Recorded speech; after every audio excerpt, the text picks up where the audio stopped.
Question de vie et de mort.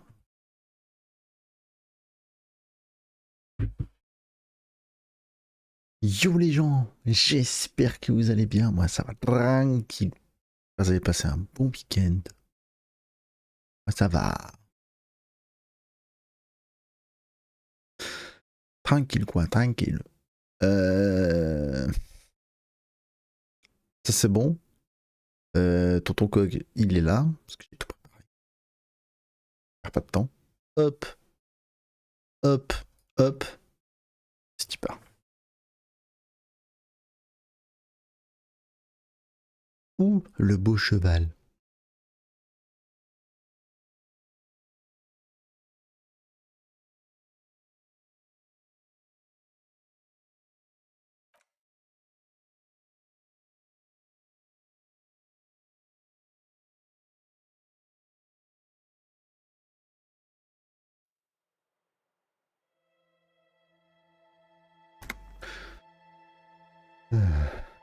Donc là on a dormi.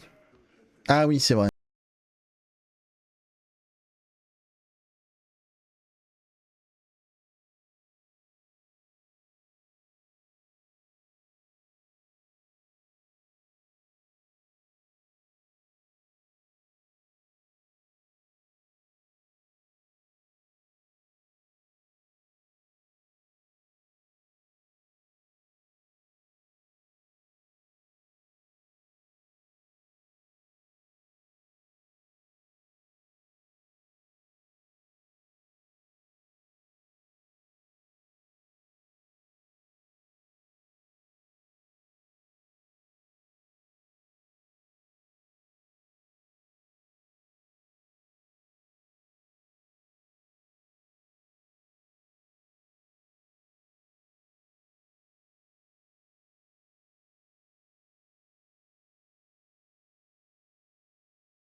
va quand même examiner le corps parce que on était censé le faire. Hein.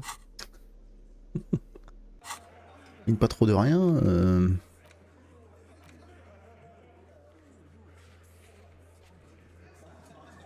Ah ouais, puis faut que je enquête sur ça aussi.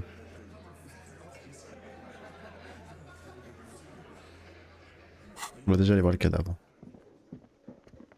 J'avoue que bon, peut-être 2 jours qui pend.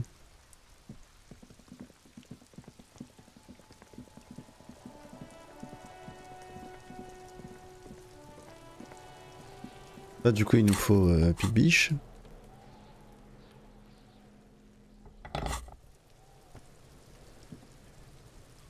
This trash container is locked. Ah c'est vrai qu'on a la clé. Lid has a padlock that says whirling in rags. With a well-oiled crack, the lock pops open. It should now be possible to simply raise the lid. Don't. Maybe you shouldn't.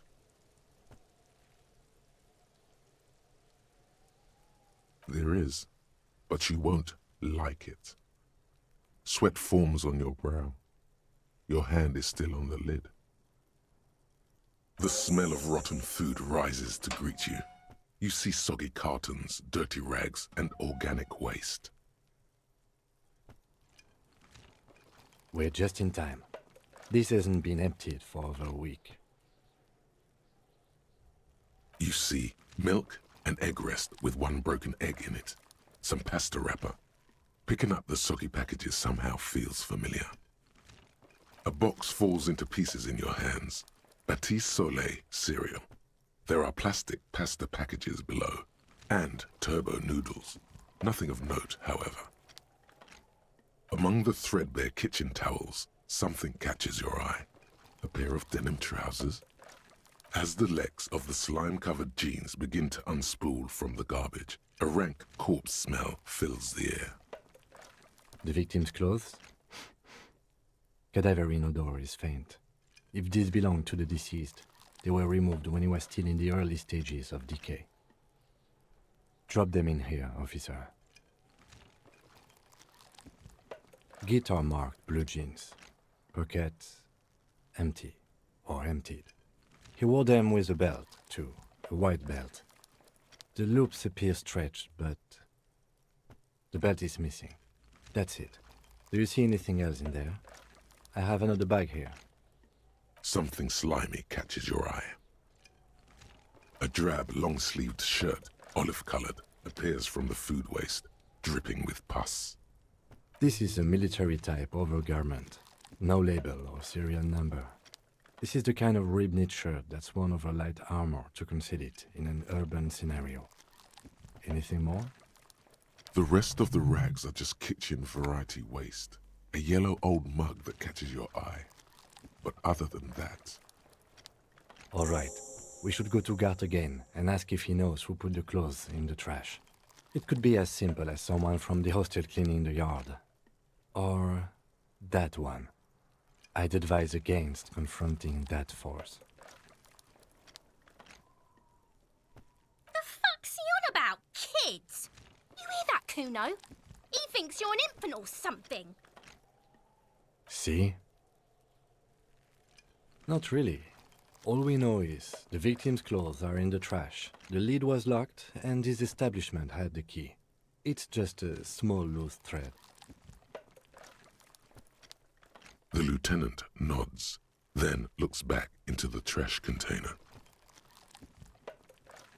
You pick out a broken mug with an oddly racist depiction of the yellow man, only in its social sense.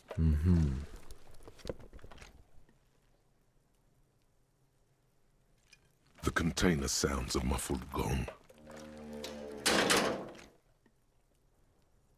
That's one thing off the list. I think we got it all. Ok. There he still is, looking right through you with his white eyes. The body below is entirely dedicated to that corpse smell. Emitting it is all it does now. You crack open the ammonia ampoule and breathe in. the odor of death is still stronger. It's a spell of the mind telling you to run, and your stomach to wring itself empty. With your eyes squinting, you stand in it. They do after 7 days, yes. We are deep in decomposition here. The man before you is naked, but for a pair of underpants and enameled boots. His skin is greenish, marbled with decaying veins and blotched by lividity. A fading web of tattoos covers his chest and shoulders. The cargo belt used to fasten him to the branch above appears industrial in strength. The material appears to be ceramic. Its clean white stands in stark contrast to the decaying flesh above the knee. The man wore thick polymer socks, probably for padding. A fine array of interlocking plates covers them.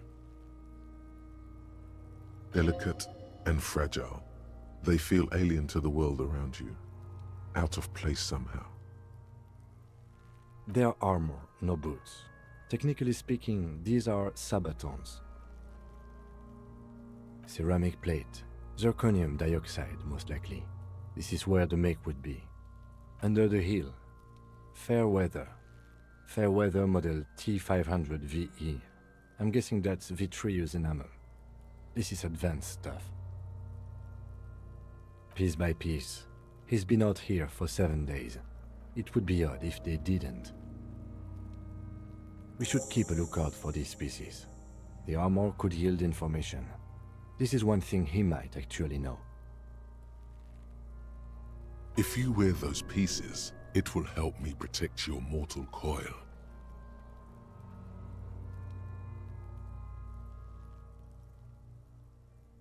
Yes, bullets will fly.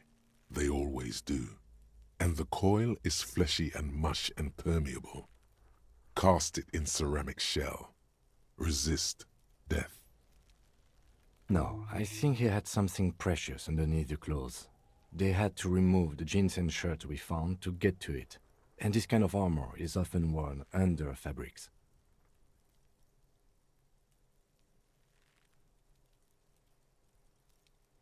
They usually hang them completely naked for that. La puta madre, the Mazda, the Besmerties and the like. This one still has his underpants. Fucking talking about underpants.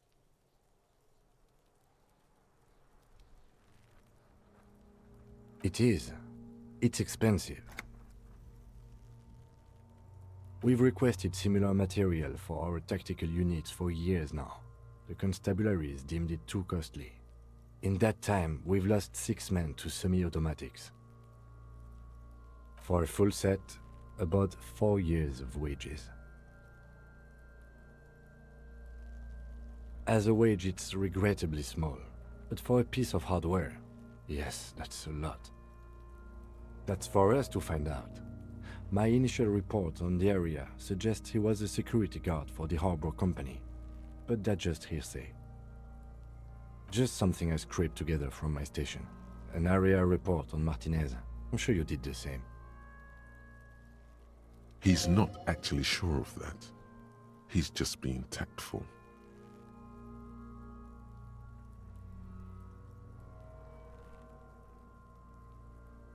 I agree. This equipment is way beyond what a guard can afford. A small bell-like sound fills the air, like tapping on the side of a porcelain cup. Suddenly, your biceps coil up. Your elbow is sharp and cocked for a punch. Your fist connects to the boot with the same ding. The sound does not appear to get louder. Did you hear that? A click? This is a kinetic redistributor. It spreads the incoming energy horizontally, from plate to plate. When the plates connect, there's a click. That's the sound you heard. See these lines? Faint, organic lines cover the plates where they separate into smaller ones. These plates then divide into smaller plates until there are hundreds of them altogether. Like the scales of some ancient white monster, cracked and pearly. This feels dangerous. Are you sure? The stench fills your nostrils. As you push downward, an ominous creaking sound comes from above. Stop! Pig's gonna pull his head off. Brutal! Even the mongrels can see you're about to pull his head off. Do it, homo!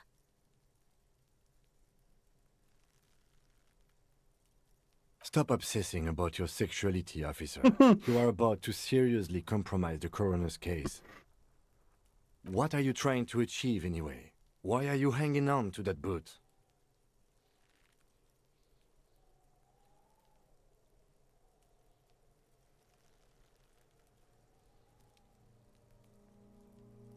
Maybe we should concentrate on what's outside the boot and leave what's inside to the boys at processing? Just this once. Besides, there's no way you're getting them off. All the organic matter in his body has been flowing down into the boots. They are fused to his feet now. Why do you think the locals haven't scavenged them yet? You're sure there's a way to peel them off, but first the body needs to be down. And second, it would probably be better if the lieutenant wasn't around. All right then, you can pay the hostel bill in honor points. How many honor points have you collected? Of course there aren't. Don't be naive. You still feel as though there might be some honor points. And if there are, you've surely earned one. Processing will take care of them. With the situation in the morgue, it will yield nothing. But we must pick our fights. Should we? The cadaver slowly twists on the cargo belt, his torso covered in tattoos, and extremities blotched pink and blue.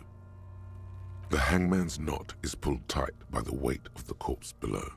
Yellow, hard-edged polyester cuts into his neck. Above, a sliding buckle ties the belt to the branch. Oh my, there's something on the belt. A familiar word that speaks to the thirst within you. Vermilion, in yellow letters, along the length of the twisting cargo belt. Only a deep longing for vermilion golden spirits lets you decipher the fading logo of the local brewery. Extremely. Industrial strength. The can used for tying cargo to lorries. Like in a circus. When the circus leaves town and they tie a black-spotted giraffe to the wall of a carry pen.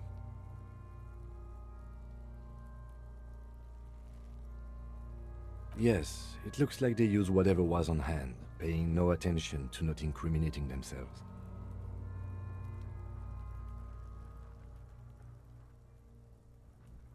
A noose is one of those things that's easier to use one way around.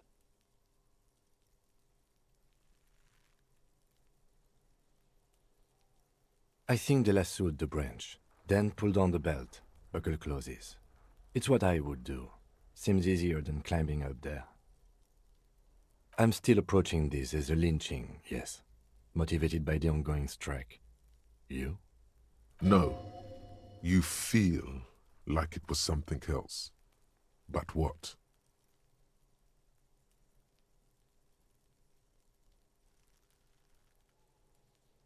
Yes, it often is. This bell worries me.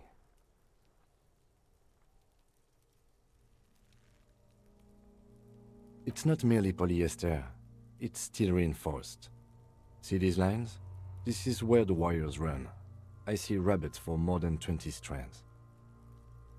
This makes getting him down much more problematic than I had assumed. The cadaver hangs from the cargo belt, limbs limp and torso covered in tattoos. An intricate web of blue lines stretches across the torso, from the right shoulder to the solar plexus. Each time they intersect, a small white star is formed in their crossing. Hundreds of fading asterisks riddle his skin.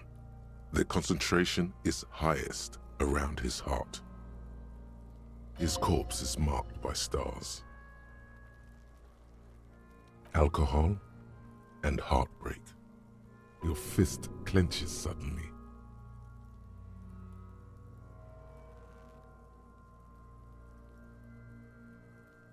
Decay is creeping on the tattoo. Already, most of the canvas that's holding it has darkened. Now, it disintegrates slowly, letting out a stink. A map of the stars. I do see some similarity to astronomical charts. Great century Messinian, maybe. But this seems more particular. Customized somehow. As if someone left out most of the night sky, filtering it through personal choice. The principle of this filter remains unknown to you. The thought dissipates, and you feel as though you were only half right. So am I.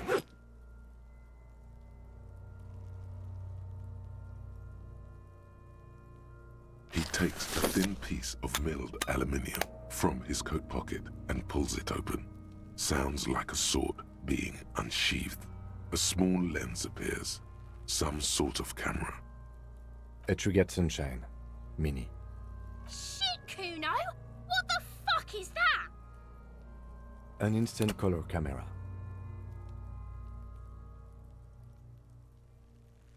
This is the first time he openly acknowledges the kid's existence. I have only 2 ampoules, so nobody move. I don't want to waste one. A sound, a shrill flash, followed by the breaking of a small ampoule of glass. You see streams of color pour onto the thick, glossy piece of paper, rolling out. In case we need it.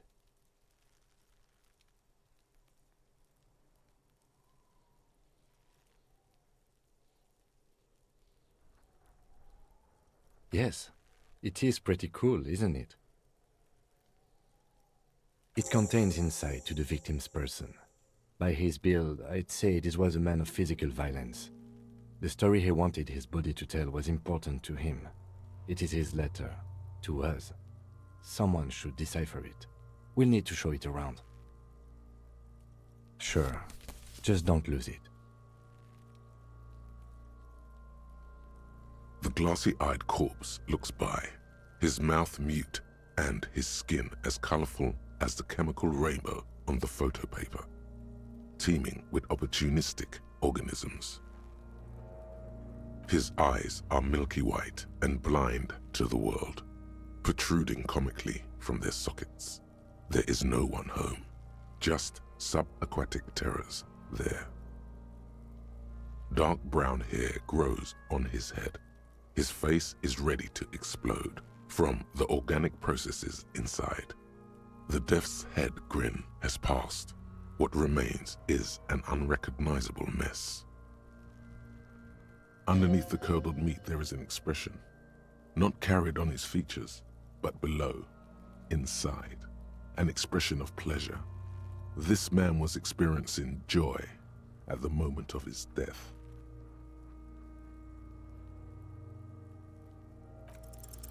I'm gone.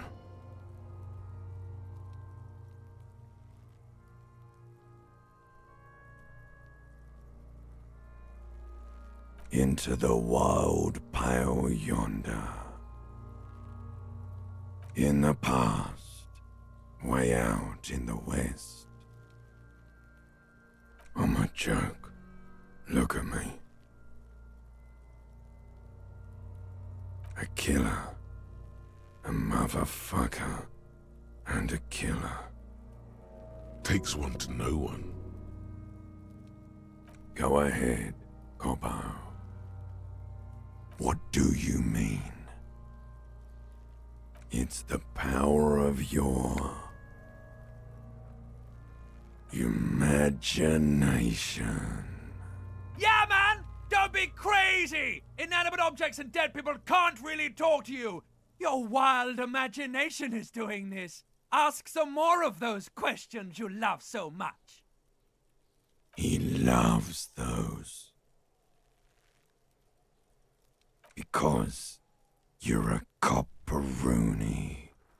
Look at all of them go. Do you want more questions? Here you go, you loony. Maybe I was getting my rocks off.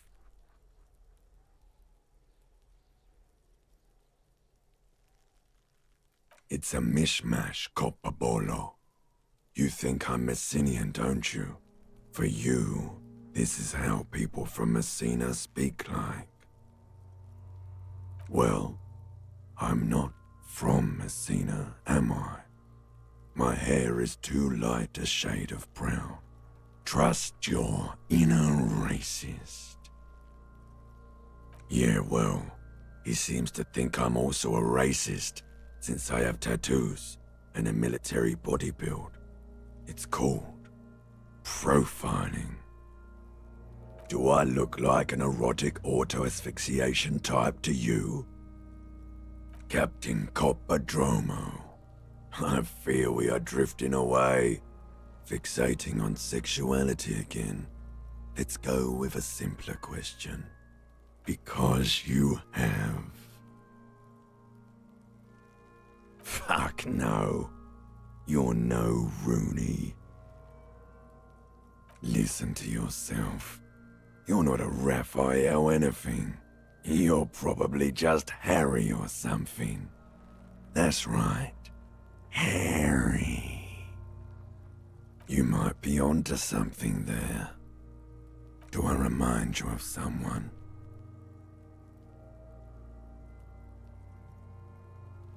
There you go. Look at that bright kid. We're birds of a feather, you and I. Soon you will be just like me. Just keep drinking and having a good time. It's a matter of weeks. Feeling nausea, vomiting, tenderness or pain around the liver area, tiny red lines on the skin above waist level, more like days, Coppo. The clock is ticking. Your liver tells you so. Come back later, Corpo. Amuse yourself with my frank manners and my memento mori features. If possible, also, see me in your dreams. As you narrow your eyes, the monster before you blurs into a violent mess of green and pink. Only the lower extremities are pink with a dash of blue. His fatted hands, thighs, and his neck, just above the noose. The rest of the corpse appears dark green in the cold spring air. How should I know why you are squinting, officer? Oh. You are trying to assess lividity. The monster comes back into focus, an explosion of color, coursing with dark marbled veins. His stomach appears pregnant with something. Black liquid streams down his thigh and onto his boot. So, what do you think?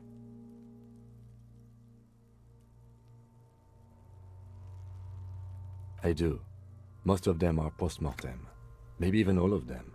The delinquents have made our jobs harder with their little sport. Stop talking in riddles, coin slot. He means you fucked him up good, Kuno. Fucked him up brutal like.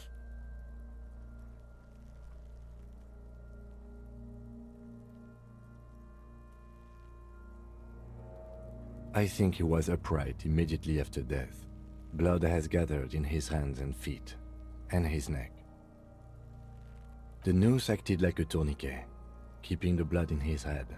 The hypostasis here is in tune with the hanging. That's what I think. There's always a chance. We should check for ligament marks on his neck to see if they're in tune with the belt. We'll have to get him down first. A pool of blood and feces has eaten into the frozen mud below the man's feet. Purge liquid is dripping into it, drop by drop. The victim appears to have contained no more than half a kilogram of digestion at the time of death. The fuck he's saying? Talking about shit.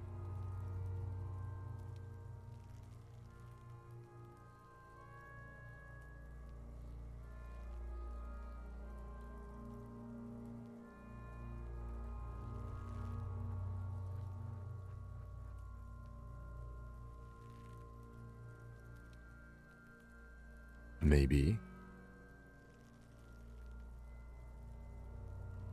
I agree. There are crow's feet in his eyes. He's laughing silently. Totally dead. Absolutely. But there is no breath to catch. Only the cadaver filling the air and your nostrils. He slowly rotates before you, decomposing. Are you sure we finished the preliminary examination of the cadaver? We might miss some of these things once he's done. The cadaver slowly On fait twists voir. on the cargo belt. Of course. You No, have tout. questions, don't you? Come On a back tout. later, Corpo. The steel reinforced belt presents a unique challenge.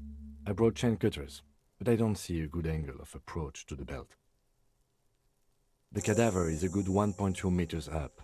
Neither one of us can reach the belt without assistance. And even if we do, there's the question of cutting it.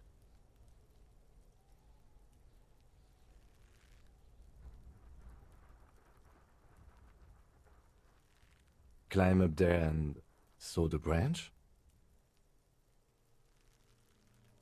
I don't trust that ladder. The assailants didn't use it. It's rotten and less sturdy than it looks. And I don't see another good way up there. Honestly, I prefer a non-acrobatic solution to this. Clown cops climb tree, fall down. Enraged cop assaults children after falling from tree. Cretin cop, they like that word, saws the branch he's sitting on, literally. Local children report corpse mutilation. Fuck yeah, climb that shit, monkeys. See, you're only making them do those things less.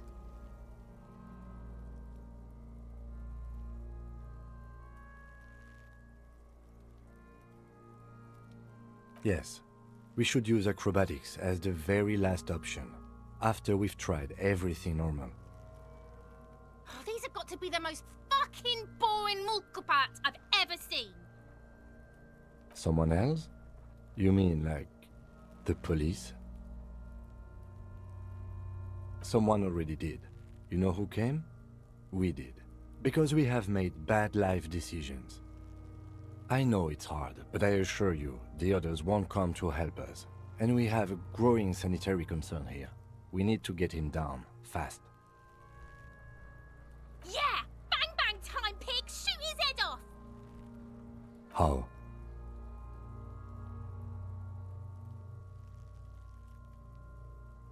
Yes, the buckle, where it ties the cargo belt to the tree. If the shot hits that, then there might be a small chance to release the belt. Yeah, now we're talking. Entertain a Kuno with some shit. They'll miss. The pigs will miss Kuno. The lieutenant is undecided. On one hand, he wants to shoot some gun. On the other, it's an awfully stupid idea.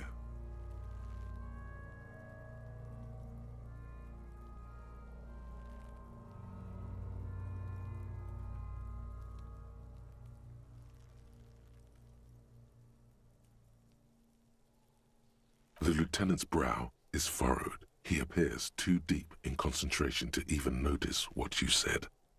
Silence. With his elbow sharp, the lieutenant unzips his jacket and produces a lightweight firearm. He drops a paper cartridge in the barrel, separates the scouring stick, and gives the cartridge 5 tucks. He then steps back and assumes the fellow's desk position, taking aim. The corner of his eye twitches. His finger is on the trigger. He's gonna fucking miss. The kid's voice is drowned in a shrill blast that echoes off the walls of the surrounding tenements. A cloud of smoke slowly parts in the air as the lieutenant steps back and says to himself, God damn it. he feels bad about it. About his eyes mostly. Just having bad eyesight. Probably from a young age. Whatever you do, do not console him. Fucking idiot! Mulka asshole! Kuno could have hit it easy, But then Kuno's not fucking handicapped, is he? Kuno's sorry too. Kuno feels sorry for the Beano Clad. The lieutenant doesn't say a word, just looks at the gun in his hand. Remain collegial, officer. It was an honest mistake, and I will not repeat it. I have to say, it's beginning to look unlikely we can get him down without assistance. It's bad as it is, us shooting firearms like punks. Go ahead, I'm not stopping you. Just don't lose it. They only have one gun. This is the sorriest pair of pigs Kuno's ever seen. Yeah, take it, you fucking banana poika. Take it and shoot yourself in the mouth. The cold piece of bakelite and gunmetal is surprisingly light. Your fingers fit right through the guard, instinctively resting on the trigger. The fuck are you waiting for, Kuno? Tell him to shoot himself in the mouth. Kuno is silent. Aggression gathers in the air. The trigger feels delicate and ready to break under your finger. The buckle comes into focus in your sights. You stand with your feet planted firmly in the ground and your left hand supporting your gun arm. Est-ce qu'on va avoir un test ou pas? Why don't you just shoot yourself in your mouth? Ah, il y a un test, hein. At least you won't miss.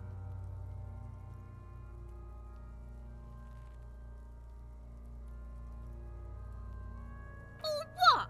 You gonna fuck me? You wanna fuck me, pig? Is that what this is about? Your field of view narrows. The branch slowly moves, becoming entirely two-dimensional. The metal buckle glimmers, slick with the falling rain. The corpse slowly rotates.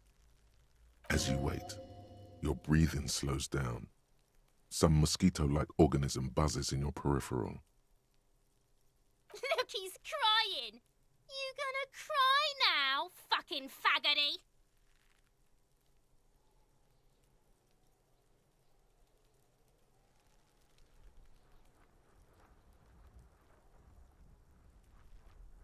Ah, j'ai envie de pointer l'arme sur... On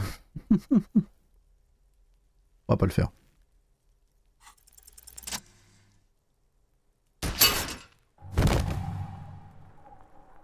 The buckle explodes into tiny pieces, coming loose with a whir. With your hand numb from the recoil, you look at the body slump down. For a moment, the man appears to kneel in front of you, looking straight at you, helpless, trapped within itself. Communism. It takes a millisecond for the association to flash within your cortex. You have no idea where it's coming from, only that it's right. Then the rigor in his muscles gives up, and he smashes sideways into the spring mud, letting out a horrid stench.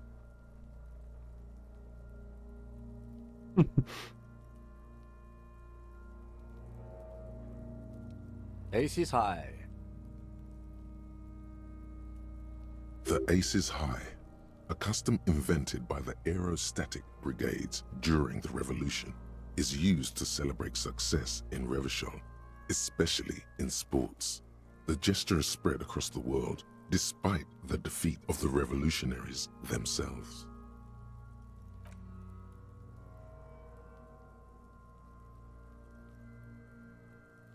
The lieutenant takes a little hop to perform the customary salutation. Your palm hurts from the slap. It's precise and down to the point. I knew these guys were f***ed.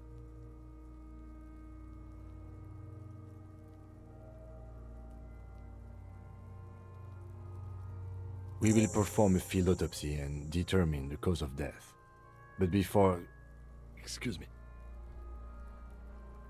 It looks like I feel like taking a break from the stench.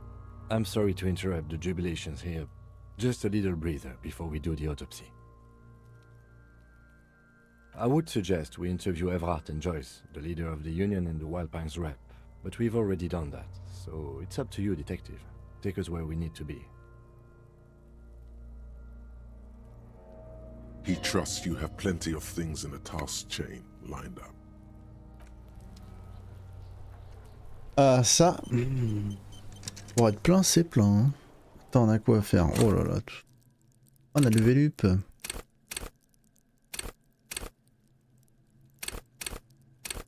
Cours intérieur, il y a beaucoup. Hein.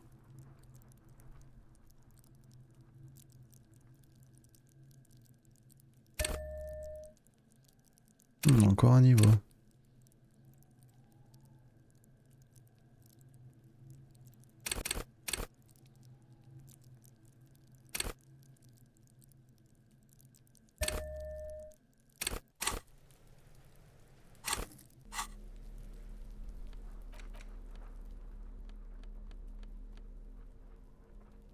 It's just a racist mug. What's there to read here? Not much. Oh boy, here we go. What are you going to say about a broken, tossed-away mug that you dug out of the garbage?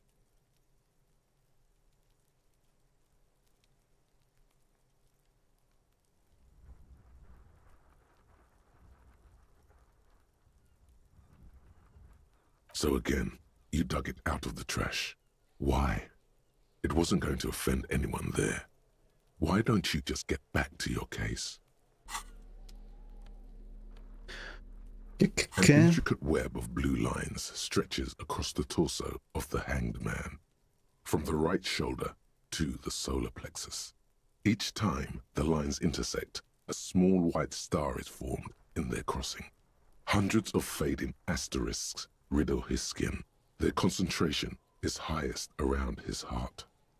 It still kind of looks like a map of the stars in the night sky, but something's not right.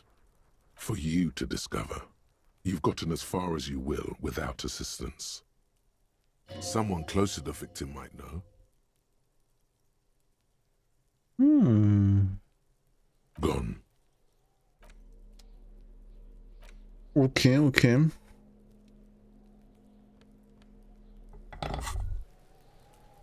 Hey.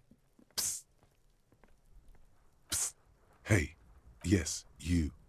Word on the street is you're ready to start building communism again. Yes, you're ready to start building communism again. You've built it before. They've built it before. Hasn't really worked out yet. But neither has love. Should we just stop building love, too? So, what about all that communism you've promised to build? Word on the street is you've woken up from 1,000 years of slumber, promising to erect a version of communism many times greater than any attempted before. Is that true? You keep saying things like, down with the bourgeoisie, eat the rich, sodomize the landowners, impale all people who have more than 25 real in their pocket, literally murder all human beings regardless of their political beliefs.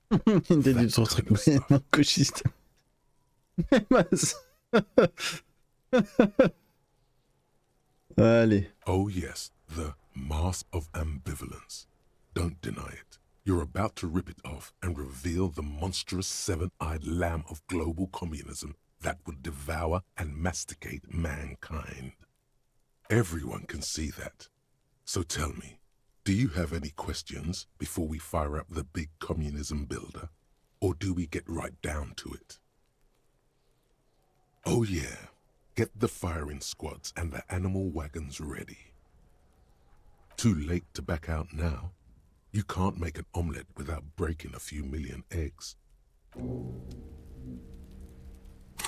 Ok, très bien. Voilà, tout ce qu'on a fait.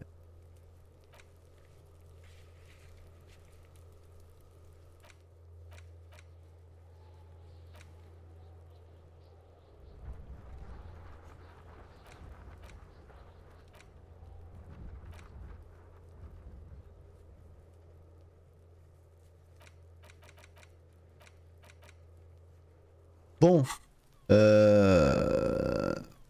va poser des questions. Look, see? It's the fucking war pig! Try not to knock yourself out. You belittled yourself before the Kuno. Now you must seek his forgiveness.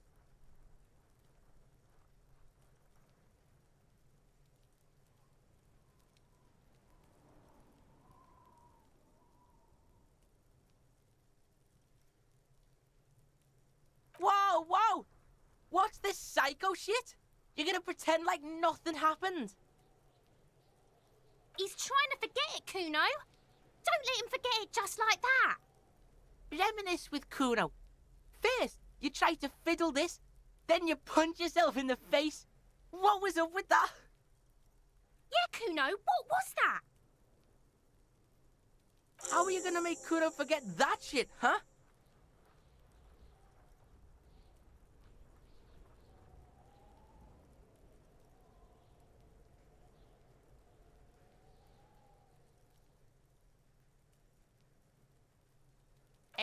Kuno doesn't fucking read. Fucking book shit. Fucks with your mind. Kuno knows this four-eyed fuck. Totally hooked on the book. Can't get enough of this shit. Fucking sad, really. Kuno could make mad money off him. Exploit his disease. Who are you talking about, Kuno? A guy Kuno knows. Martin. From out of town. From Grad or some shit. Fine. Kuno's gonna take it off your fat ass. At least he's gonna make some paper off this shit. Now what you want?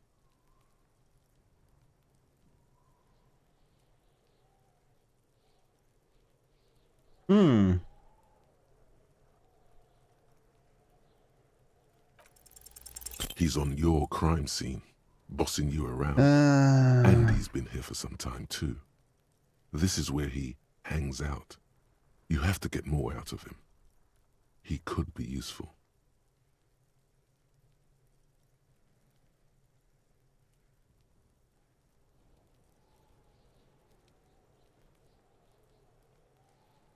Fuck no!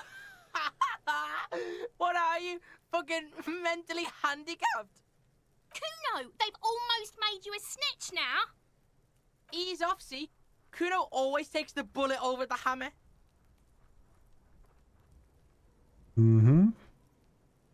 The fuck about it? Fuck are you talking about? What is this contusion shit? He says you're stupid, Kuno. They want to make you stupid again. Oh, did Kuno make your shit sniffing harder? Obstruction of shit sniffing? This is Kuno's kingdom. Kuno fucking rules here. You hear the lieutenant hum. He's thinking the kid has amassed quite the vocabulary of law enforcement terms, but he's not going to stick his nose into this.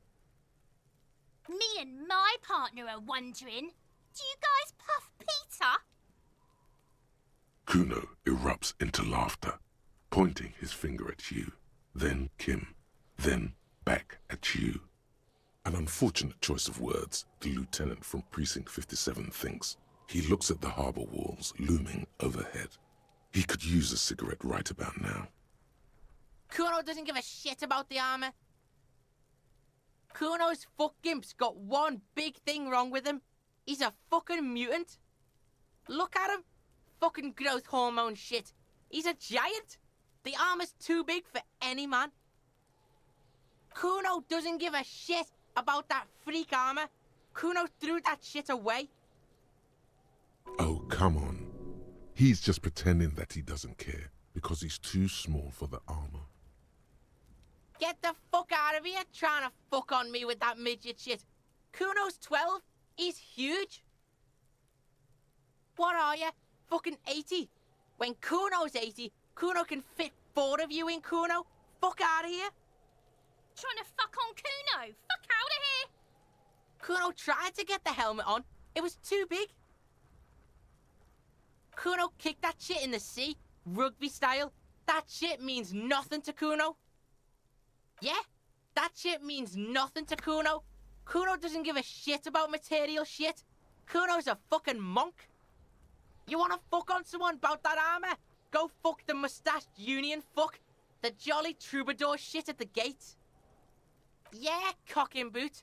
You know that jolly union cow fucker? Came around talking about cows or some shit? Came around pretending like he cares about cows? So yeah, he's the one you want to talk to. He's fucking crazy about that armor shit. Coming here pretending like he likes cows. Trying to catch a peep at Kuro's armor. Go to the gate. Ask him yourself. Yes, this troubadour has it. You can feel it. You're testing Kuno's... Get lost,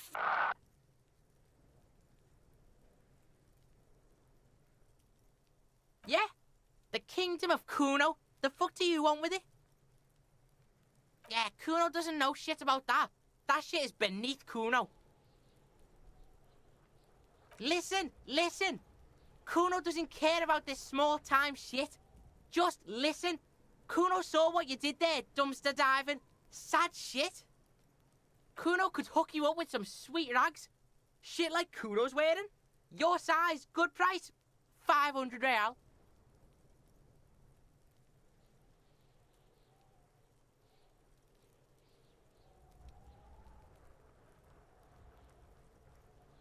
Look, Kuno ain't seen shit lying around, except for that there. Now you want performance gear or not, Grandpa? The lieutenant remains silent, but his expression couldn't say, "I told you so," any louder. Whatever. Kuno was trying to help you, but you're too fat for fouling anyway, pig. The fuck? A mug in the trash? Is this about the fucking clothes again?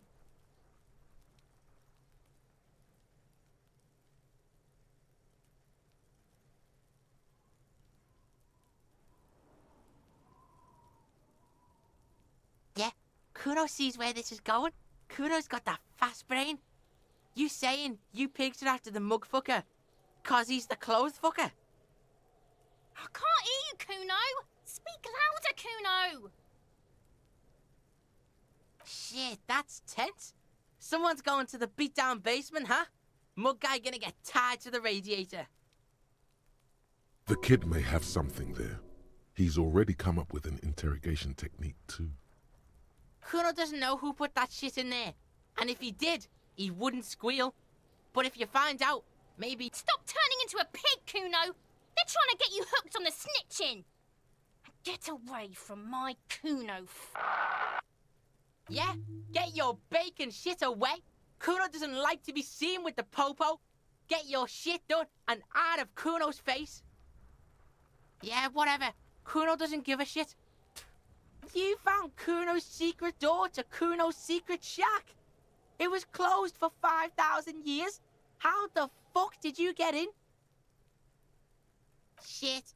Get the fuck out of here. You can't do that. He can't do that, Kuno.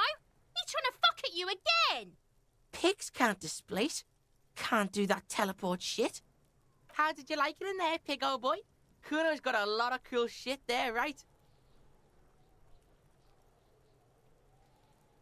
That's where Kuno gets his daily hit of electric. Kuno Shazam. Kuno rides the fucking lightning in there, pig. Bet you'd like to ride the lightning too, wouldn't you? You feel tired and old, but you could have that sparkle in your eyes. Oh, that? Kuno decapitates pigs. That's just a Kuno demo tape.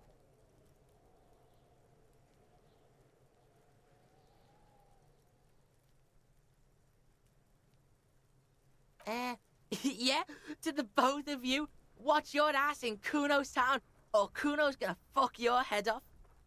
Oh, that? Kuno decapitates pigs. That's just a Kuno demo tape.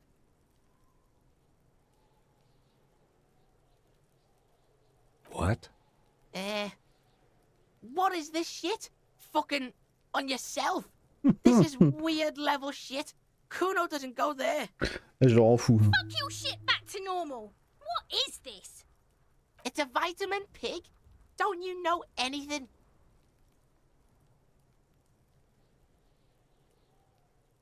Yeah, it's the mag. You fucking need that shit to stay on top of your game. Kuno goes through like a tube a day, rips mag like a motherfucker, and you could use a battle. Oh, don't teach him, Kuno. He's gonna use it against you, Kuno!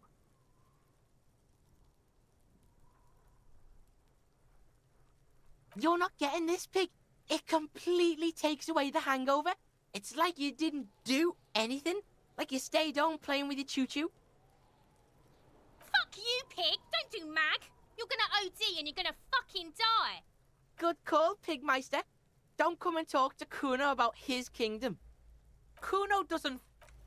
Ok. I'll die before I squeal, Pig. Stay away from me, Pig! You don't want to see what happens when you corner me. Ouais, toi t'es... I'll die before I squeal, Pig. What's this kid shit? Fucking mind games. I'd rather die than squeal. Get the fuck out of here, face! You got done! Talk to me! Ok, donc quel que soit ce que je vais faire... I'll die before I squeal, Pig. Murder was the case, they go. I'll die before I squeal, Pig. You don't want to fuck with me. I got my hands bloody. I'm not here, Pig. You're not seeing this. You can still see the top of her hat from behind the fence. Ouais, donc tant que machin... donc il y a un truc pour lui faire parler. Before I squeal, Pig.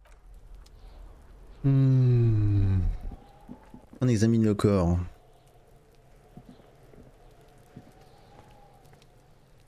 Allez. The rotting man lies on his side with his eyes looking straight through you. The belt is still around his neck. His body is supine and open to intrusion by autopsy. The lieutenant adjusts his glasses and takes a deep breath.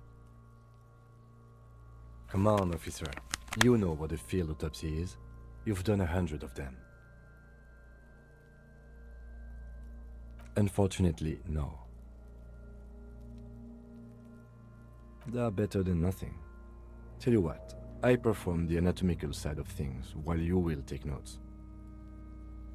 In your paperwork, officer, just fill out the field autopsy form.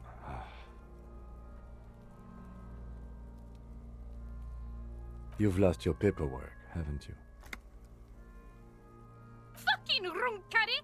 He's afraid to say it. Man up, Pig. You're embarrassing, Kuno. Now they only have one paperwork too. Officer, what haven't you lost?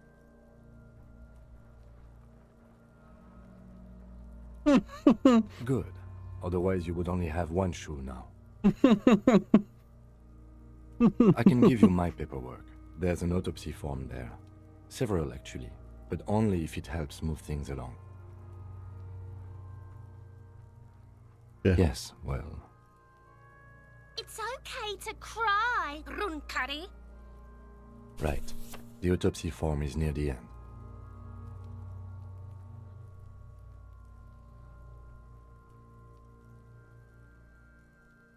The dead man stares in silence as you crack open the ledger. The bright red paper is covered in boxes and lists, describing the condition of his skin and organs in 3 parts. Above those, an 11-field info form needs filling out first. It begins with, That's you. the corpse is indifferent to your scribblings, just lies there. The KK57 dash. Next. NA. Next. NA. Roughly 50. The corpse looks ageless, like meat on a hook. Teeming with opportunistic microorganisms, letting out a foul-smelling diamine compound. Your eyes turn watery. Mondial. The pudgy mess of curdled meat looks neither mondial nor anything other. Fucky! Male. Pigs can have sex! Nor does he look male, with his pregnant belly and indistinguishable face. We're still going with March 4th. 51. What else? 9. Body identified by is non-applicable. 10. Case number is the same as the coroner's case. KK 57 0503 0. None. At least not after the initial examination. A strange word. Treatment. Interfering with the body's position or wounds post-mortem. How did you not know that? Aren't you a cop? You're leaving a weak impression here. Say something sure-handed. Don't overdo it. It's okay to be unsure. C'est quoi honnêtement un déplacement du cadavre ou des blessures post-mortem? Pas si sûr, hein. A silent nod. The lieutenant places his gloved hand on the corpse's chest, as if in preparation. We should start the post-mortem. The corpse cannot feel Kim's hand on his chest. It no longer meaningfully interacts with its surroundings. A thicket of boxes and lists on red copier paper tries to answer why. Clothes. The deceased wears armored boots and white briefs. The make of the briefs is Babrodine, I think. Let's see. See, it's happening. Babrodine, yes. Inexpensive. Size M. Color white. The disappointment is palpable. The red-haired thing was expecting something more lurid. The boots are ceramic, vitreous enamel. They are fused to his skin from blood flowing downward post-mortem. Removal of the boots is left for processing. Tattoos. The upper torso is covered in a single, continuous tattoo, resembling a map of the night sky. It reaches from the right shoulder to the heart. The ink is blue and white. The assistant has a color photograph of the markings, to be added to the case files as document A1. The photo is taken on the scene, using a Trigat Mini. The deceased has a cargo lashing belt around his neck, tied with a hangman's knot. Color yellow. Length 3 meters. There is a buckle on the other end. Well-nourished, athletically built, measuring 1.8 meters. Generally consistent with age, about 50. Preservation is good. Ambient temperature, below freezing. Body hair is light brown. Distribution is consistent with age. The deceased had male pattern baldness. Hair is combed back, short. Lividity is consistent with hanging. The head is congested. Contusions are present on the head, chest, and thighs, consistent with stones thrown post-mortem. Low velocity. Fucking low velocity? You think Kuno doesn't know what you're talking about? Velocity was fucking max. Talking shit about Kuno's velocity.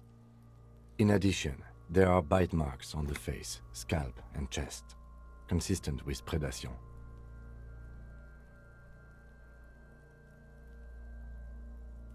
Ligature mark.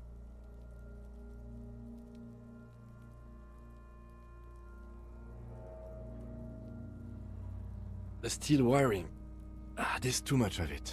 We need to remove the belt so we can get to the ligature mark. You got just the right tool for that. The chain cutters.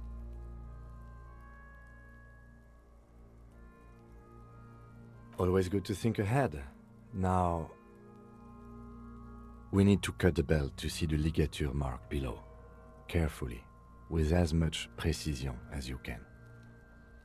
See, my pig is gonna fuck his head off. No, he ain't. Your pig's a boring fuck.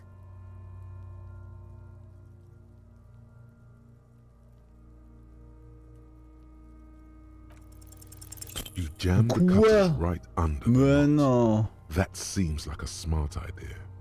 Yeah, somewhere there. Already, they're buried deep in the man's flesh.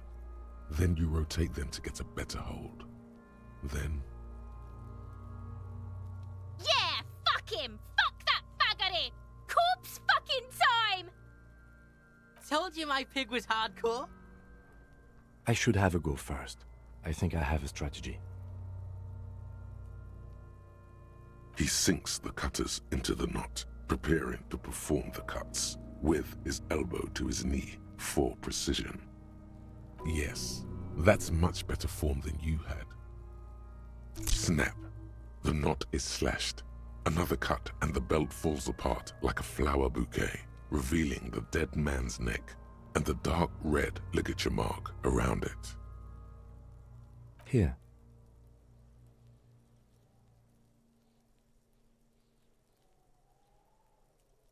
The rope rises to a point, leaving a gap in the ligature mark.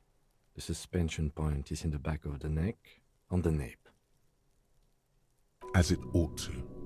This is where its grip on the curdled meat is gentlest, pulling up. Hemorrhaging is observed on the skin, above and below the ligature mark.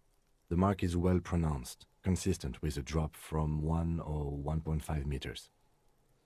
Chest is intact, normal contour, abdomen is protuberant, pelvis intact, genitalia... No! Let's get out and see! I fucking knew it! This is clearly what they've been waiting for, ever since the autopsy began. The lieutenant is trying to make it as boring as possible. Genitalia is male and unremarkable. No evidence of injury.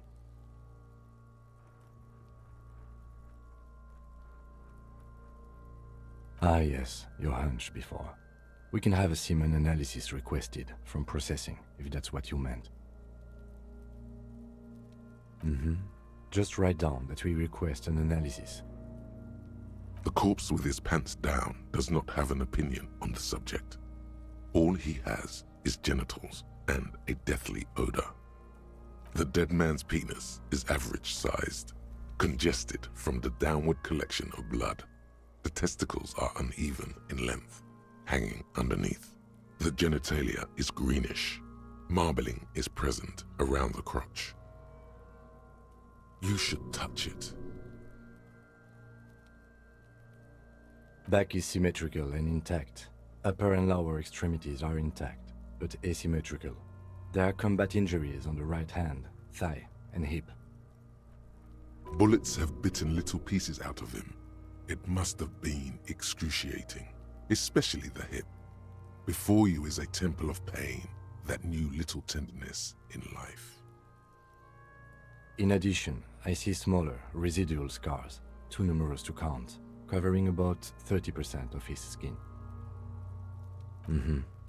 We have a real museum here. Of battles, wars. Last item, hands. His flesh is cold, icy. Pleased to meet you. Where are you from and what's your name?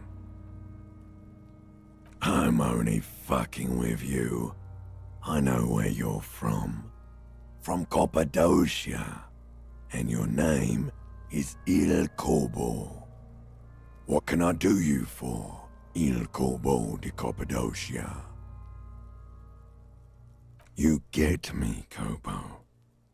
I feel like you were once, for tenderness and kisses yourself, but then shit went south and now you're ahead of even me on the pain front. We should do this more often. Be close like this, I mean. Hands are clean. No sign of injury from struggling.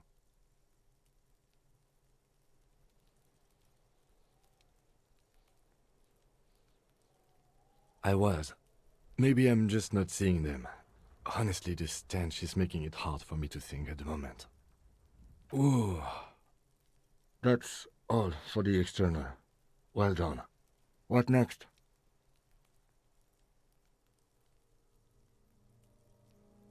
Central nervous system. I have nothing. Do you have anything on this man's central nervous system? You don't even have a joke. Musculoskeletal. Purge fluid is coming from the mouth. Not injury related. Eyes and tongue protuberant. Hyoid bone. Let's see. With his eyes almost closed, the lieutenant puts his hand on the dead man's throat and begins to massage it, gently. A rotting smell erupts from the mouth. Purge fluid runs down his lips, black and viscous. Yeah, jack that fucker off! The hyoid bone is fractured. The rest of the musculoskeletal system is intact. Unremarkable. Respiratory system.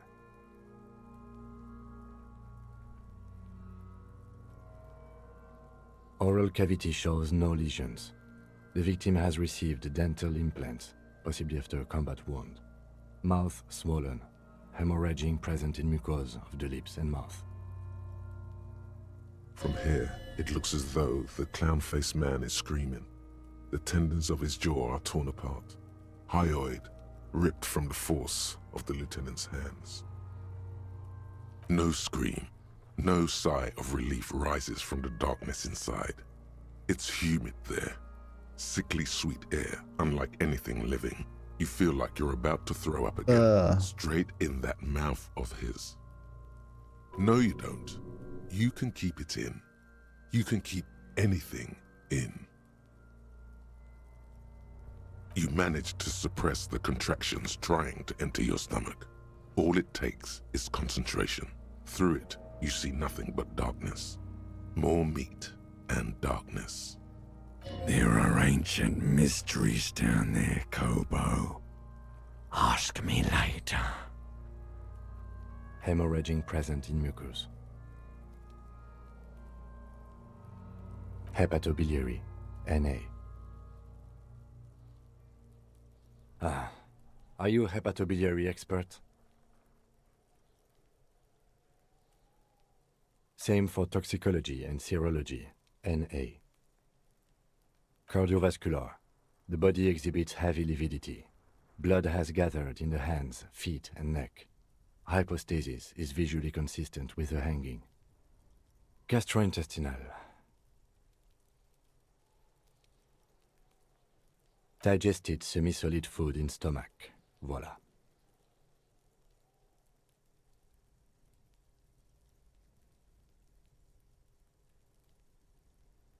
What's next on the list? Let's see. We have bite marks, contusions on the head and chest, and a ligature mark encircling the neck. You'll need 3 feels. Leave a 4th one too. Oh, so we inflicted them? Okay, so there's an incision on the thorax from a chain cutter. I wouldn't mention it. Better not to muddy the waters. See? These pigs are fucking corrupt. Why don't you fuck him if you love him so much? Now, injuries. Head, chest and scalp bite mark injuries. Predation by birds has caused damage to the body. Odontologist does not need to be consulted. And your opinion, officer?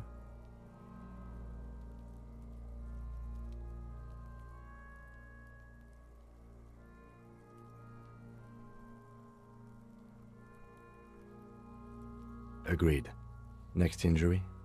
So, the scalp bleeds from a post-mortem head injury, a stone. The injury does not have the rim of an early inflammatory response. The perpetrator on the scene has confessed to causing it post-mortem. At maximum velocity, fucko! Has confessed to causing it at maximum velocity. Coagulated blood sticks to his scalp and chest, where the countless stones have hit the dead man. Beneath, the description of injury. 2 boxes. Right. Next. A dark red abraded ligature mark encircling the neck, with a gap on the nape measuring, let's say, 7 centimeters. The hyoid bone is fractured, the cervical column intact. I see hemorrhaging on the skin, above and below the ligature mark. Depth of the mark, 1 centimeter. No signs of clawing on the neck. Below the note, 2 customary boxes wait to be ticked. The man's head jerks to the side. The ring around his neck is visible. That's it. We have established cause of death. It's not much, and it leaves much to be questioned, but it's a start. Let's wrap this up. I pronounce this field autopsy over.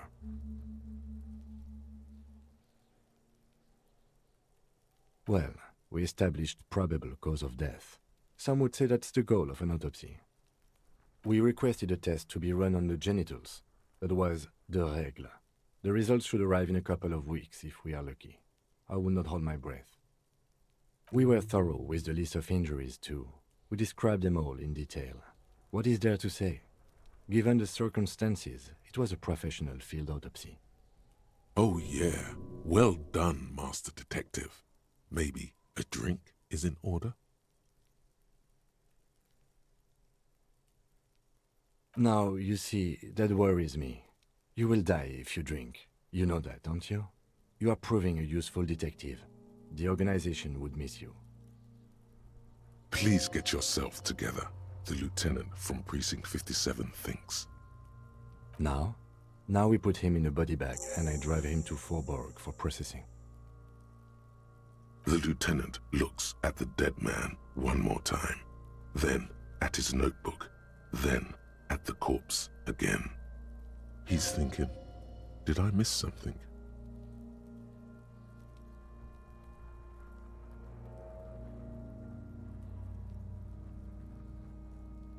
Shoot, Looney Rooney. Oh yes, Kobo mi Lobo. In the gift horse's mouth. Tracts and wakes and waterways. Ancient materials buried. Just a small gulp away, my beloved Kobo. Come back later, Kobo. Amuse yourself with my frank manners and my memento mori features. If possible, also, see me in your dreams. You run your hands over the victim's cold body, his limbs, his torso with its swollen organs. Maybe you should be more thorough. The genitals in his breeches continue to be unnoteworthy. You see the penis of a dead man. If you've seen it once, you've already got the picture. Can't get enough of that dick. Do you think we missed something? You can't shake the feeling that there are more secrets concealed in the flesh before you. Okay, well, we are in livor mortis here. He is disintegrating. We need to refrigerate the body if we want to conduct another examination, and we need to do it fast. It would have to be industrial in size. Let's start by asking Gart at the Whirling in Rags and the Fritz store down at the gates.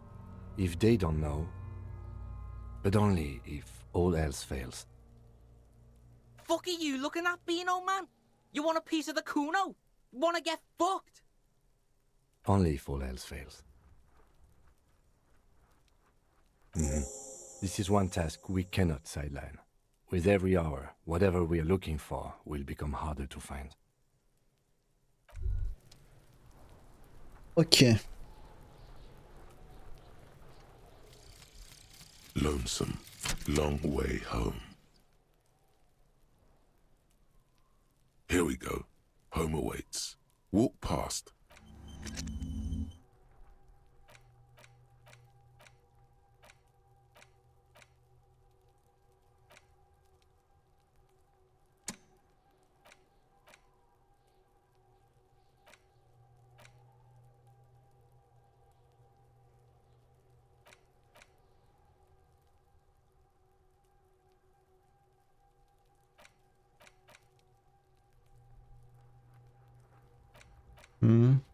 Ok.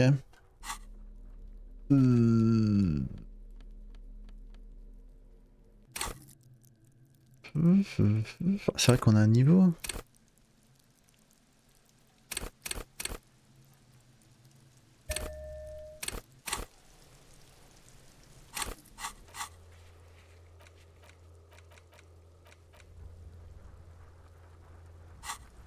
Ok, faut trouver un frigo.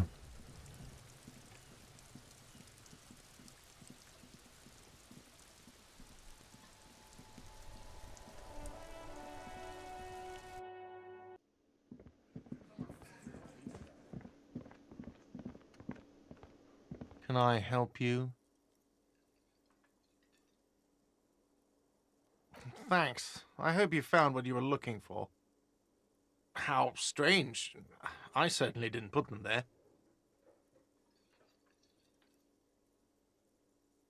Sylvie had the keys before I got here, and I can vouch for her. I can vouch for all my stuff.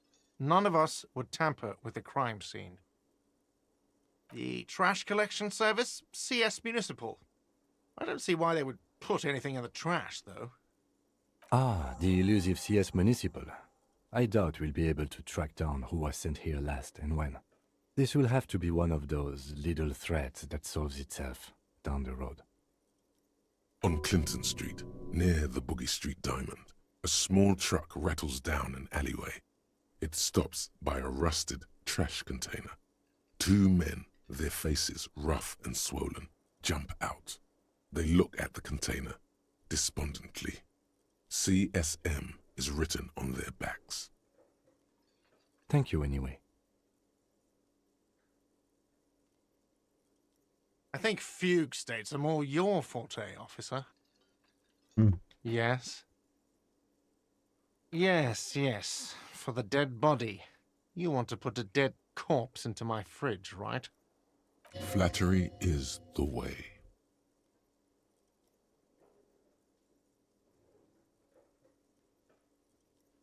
Well, I have a fridge, and you're not putting it here. Because this is a culinary establishment, not a morgue. I can't believe you even asked me. It would only be for... Lieutenant, you too? You're asking too? No, the answer is no. I will not turn this place into some kind of macabre circus. Wow. Turned the lieutenant off like he was a busted old radio. He really is the lord of his realm. Let's go talk to the frit clerk.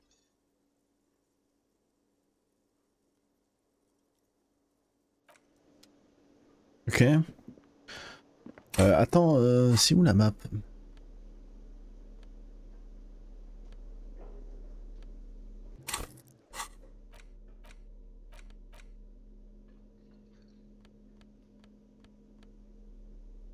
The worn map features the patch your finger move finally. For a more detailed view of the... Non, c'est quoi la map? Ah non, c'est ça. Non, attends, c'est quoi la map?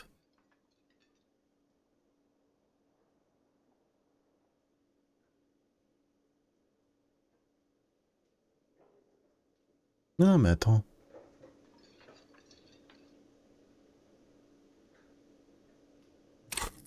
Je suis fou, quoi.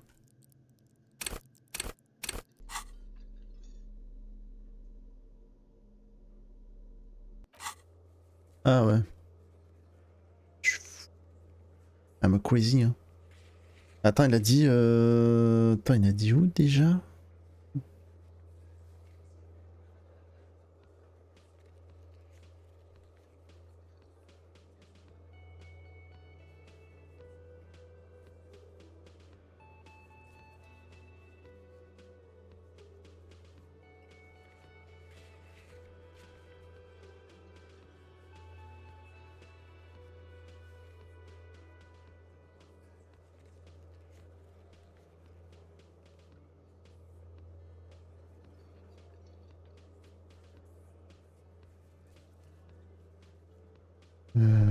Ok.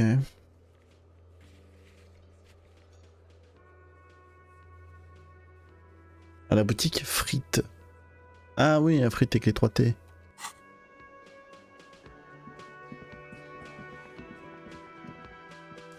Ah oui, déjà la boutique. C'est celle-là?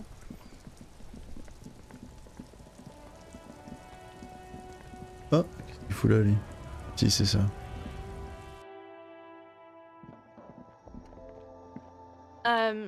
Is this about the questions again? Because I don't really know anything. Right behind you. You're joking, right?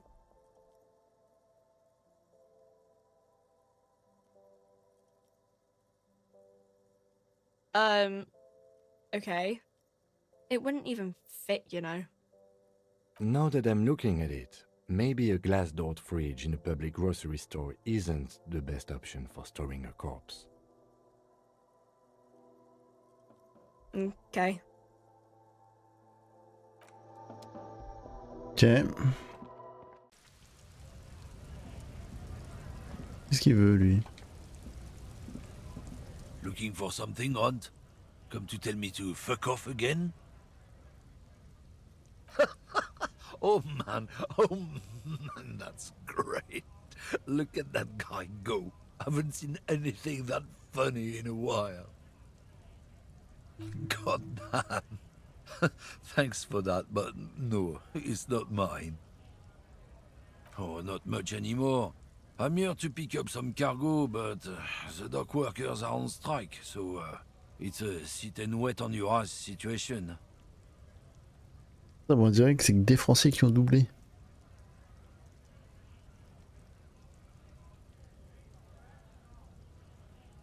Apples. Yeah, apples. I take it you had other questions? He's given you the runaround. Let's be honest, you were bested. Ouais. On va pas demander aux gosses quand même, si.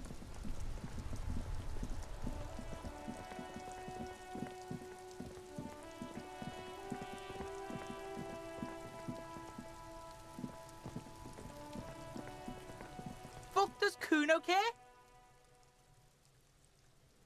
For the fuck imp. Good thing you asked the Kunmeister. Kuno knows a fridge. Perfect for freezing.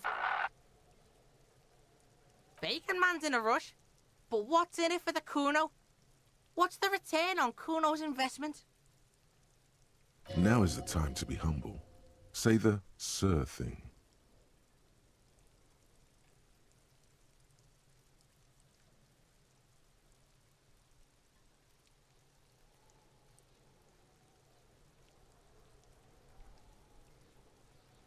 Kuno's clock's not doing shit.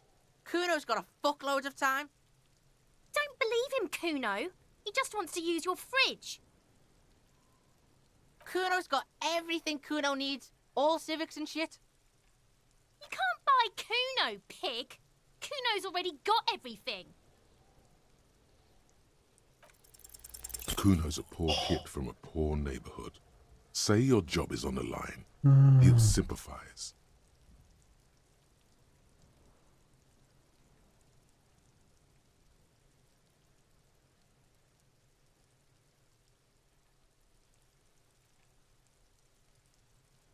Can't you see his hair is red? The color of social democracy? Just trust me. He'll sympathize if he realizes you could actually lose your job over this. The fuck are you doing right now? The fuck is this shit? Don't pay attention to him. Just keep telling your sad story. It's not that dramatic. We can just send the body to processing. Kuno's never seen anything so lame. Listen, pig, if you were Kuno, the fuck would you care?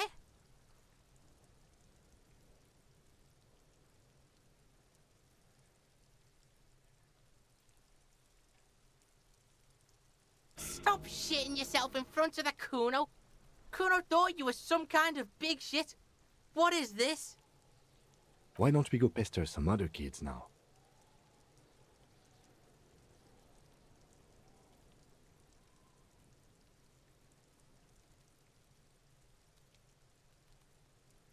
Kuno doesn't fuck. Ah bah du coup on n'a pas de frigo du coup. Bah si, il faut appeler l'institut légal quoi. Qui on va appeler?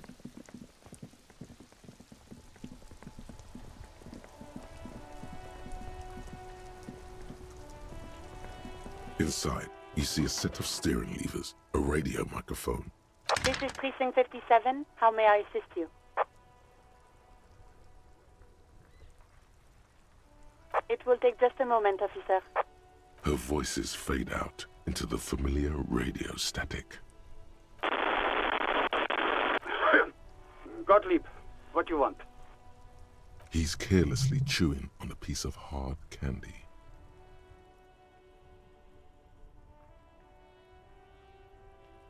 Oh, it's you. Was that a snarl or a suppressed groan? No love for you here.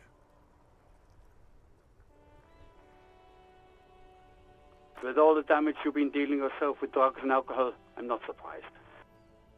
There is no surprise in his voice, only careless superiority. What else? I'm not a brain doctor. Look on the bright side. You've got a whole new life now. Use it wisely. That's because you're hungover. Even the radio waves coming from your direction smell like liquor. Do you feel like your eyes are twitching too?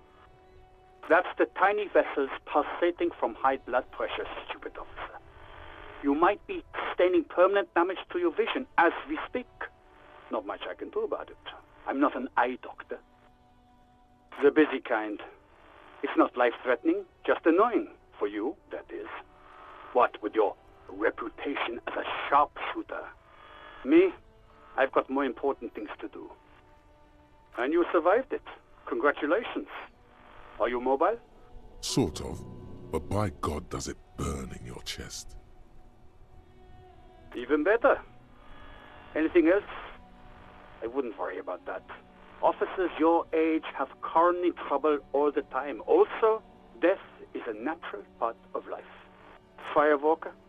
Oh, yes, you are. Just don't breathe in the general direction of your fire feet. Actually, wait. Do exactly that. Put yourself out of your misery. Take a deep, diaphragmatic breath in and...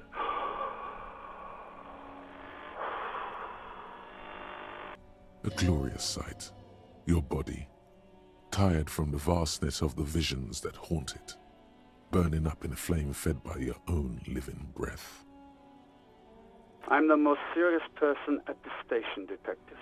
Now, do you have any current, pressing medical problems? What? You want me to do blood work for you again? Tell you just how bad things really are across the board? You want another rundown of everything collapsing inside your body? You want the real, honest-to-God truth? Stop drinking, eat magnesium and vitamin D. Our station is not a retirement home. We don't have the funds to deal with rock stars past their prime. So it's political. You're being neglected because of political reasons. The money is probably going to some old, oily... And no, I don't want to hear a political commentary on the topic. In fact, I got work to do. Some idiot has glued his eyelids shut with cyanoacrylate. It looks like Mactorson. It's not fucking cryoacrylate. It's super glue, Doc. Mm-hmm. Anything else I can help you with, officer?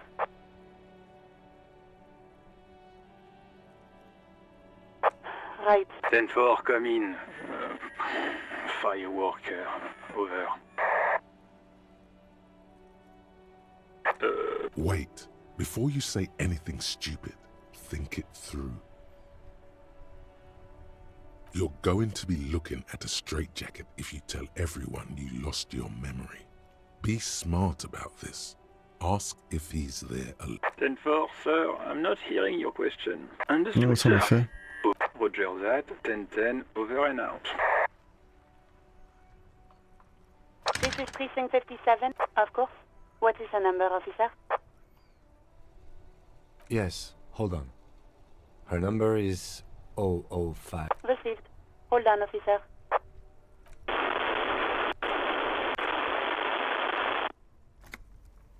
Lieutenant Kitsuragi slowly begins to tap a little rhythm with his right foot. Quite a lot of time has passed. Officer, I have Sylvie Malaika on the line for you. Yes, hello?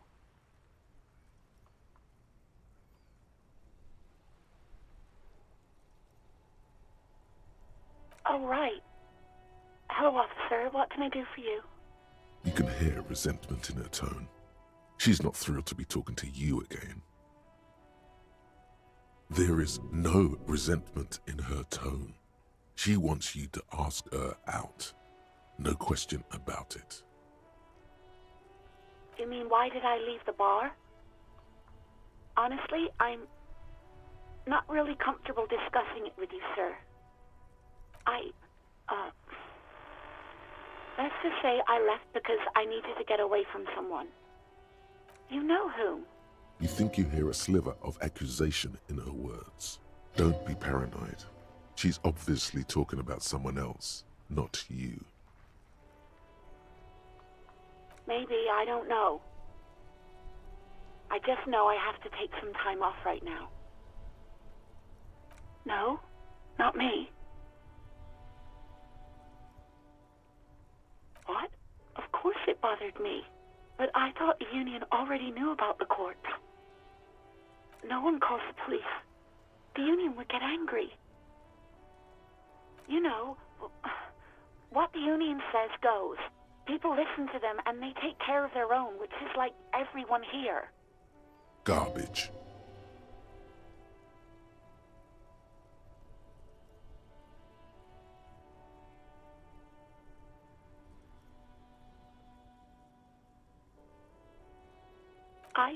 I didn't want to get in trouble with the others. Push her further. Show her the error of her ways.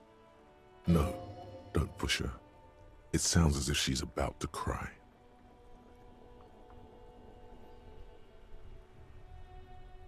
The other people who live around here. Local people, I didn't want trouble. Her voice is resigned and weak. You don't live here. You don't understand. Squealing is frowned upon here. Everything is dealt with, well, by the union, internally. Please, I just didn't want any trouble.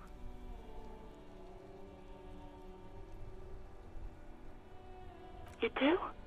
Oh, what else can I do for you? No, sorry, I don't. Not a lot of people have phones around here. Copper thieves take the wires. People don't have the money to have the cables put in again. They use the union's phone, or the one on the coast. It was someone else. We'll find them sooner or later, officer. It just might take a while. Yeah, go on. Yes, I know who you are. You're a police officer. The law.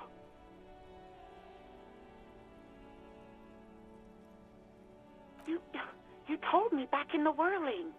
You told everybody, and so does your badge.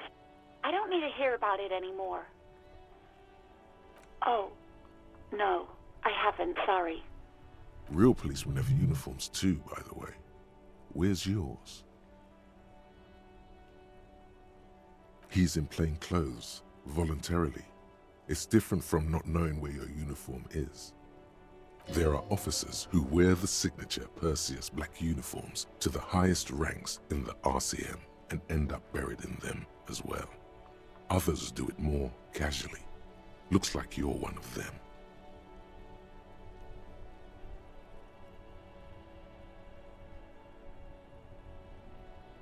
Please, no. Not this again. Everyone saw your cool gun detective. You were trying to impress some people with it. Everyone was eating and... Sounds like it's going to be bad. Do you really want to know? You were waving it around in everyone's face, begging them to describe it. You said it calms you, and then you started making suicide jokes. It got pretty graphic. Some poor sod was trying to eat his pudding while you were screaming, spit flying, imitating the mercy shot right next to him. Spat some in his food. I don't think he touched it. People tried to back away from you or even slip out of the door, but you screamed. I am the goddamned law, and you have to listen to me. You are all suspects in a murder investigation. Me neither. There is silence on the other end of the line. No idea. All I know is next you were waving around money instead, saying things like big bucks cannot lie and Guns can't buy money, but money can always buy guns. It almost looked like you pawned it. But believe me, I did not ask. I do hope so. Please, don't call me again. Bye. Yes, you have obviously done something to upset her at the Whirling in Rags, when she was still working there. I'm not mad, it's just... You were so drunk and so emotional all the time, and then the skua thing happened. It just made me want to quit. The stuffed bird, the great skua. You threw it against the wall while screaming, "Fuck that bird," and laughing like a maniac. I think you said it had been giving you shit ever since you got there. Yes, well... Yes, obviously. You were the worst client I've ever seen. And I have seen so many assholes in this place. I've had sailors fighting, union guys grabbing my ass, kids stealing booze. Once a guy was glued to the karaoke machine every night for 2 months. But you... Well, you were worse than all of them. Honestly, you were getting borderline aggressive. Even about little things like not turning down the volume at 3 a.m. I even liked one of those songs you kept listening to on repeat. No more. I hate it now. We Go On by the O.O. I can't listen to it anymore. You've turned it into a parody. To hell with that song. Then there was your room. Your project. An experiment to see how bad it can get in there. I tried to send the cleaner, but you wouldn't let me. Threatened to make me understand. I had no idea what you meant, and I don't want to know. And then you screamed something about how you're a piece of shit human being, and why does anyone even let you work as a policeman? That you'd fire yourself, but you can't even do that. And then I had to deal with your toilet, the one you clogged with police documents, causing water damage downstairs in the kitchen. I won't even mention you waving your gun around, harassing customers, threatening to sing karaoke, threatening to kill yourself. The ones I had to wrench out of your toilet. Damn it, I don't remember what I did to your damn papers. I don't remember every little thing I do. She's worried she might have accidentally done something bad. Then she remembers it's you. Especially when there's a hurricane loose. It's your fault for losing them, not mine. Something in you wants to immediately forget about this, as if there was a reason you threw them away. No, you really weren't. You were simply the worst. God, I knew I shouldn't have brought it up. Just try not to call me again, and let's pretend it never happened. All sorts of things. From disco, rock too. So much disco and rock. Which one would that be? Sad? I think the one you mean is the smallest church in Saint-Saëns. Butchered that right up. Interesting. You still have to find it, however. You hear a sigh of relief on the other end of the radio. Wordless, the call breaks. Then, the already familiar voice. Anything else I can help you with, officer? Ah mais tiens, mais lui. Her voice is... Gottlieb, what you get yourself into this time? Non. Anything else I can help you with, officer? 57. In the cabin, you see a set of steering levers. Ok, mais du coup on n'a pas le frigo là.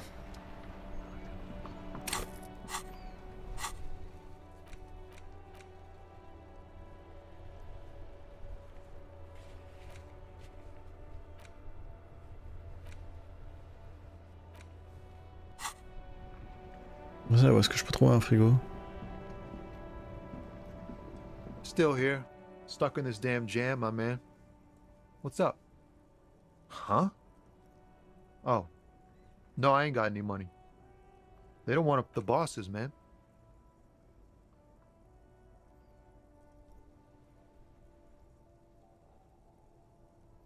Makes sense. It sucks is what it does. Maybe don't tell people. The people they don't like are actually right.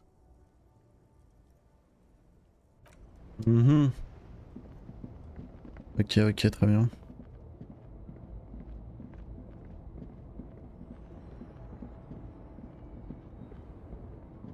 C'était quoi ça déjà? An old monument stands in the middle of the traffic island, pointing toward the sea. It looks as if it's been reassembled piece by piece, secured and mounted in the air with the aid of numerous ropes and rods. The more you ask yourself, the less you Ah, know. mais c'est incroyable ça! One thing is for certain though, you're brain damaged. It's serious. Le mec m'a raconté l'histoire et pourtant j'arrive toujours pas. On va y voir elle. The woman still has her eyes. No response wherever this woman is. Ok.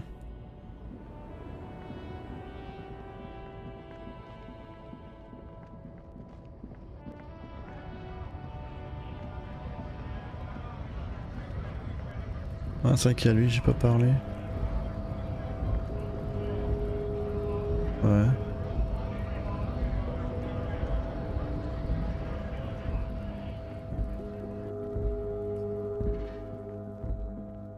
Bon, faut que je trouve un frigo.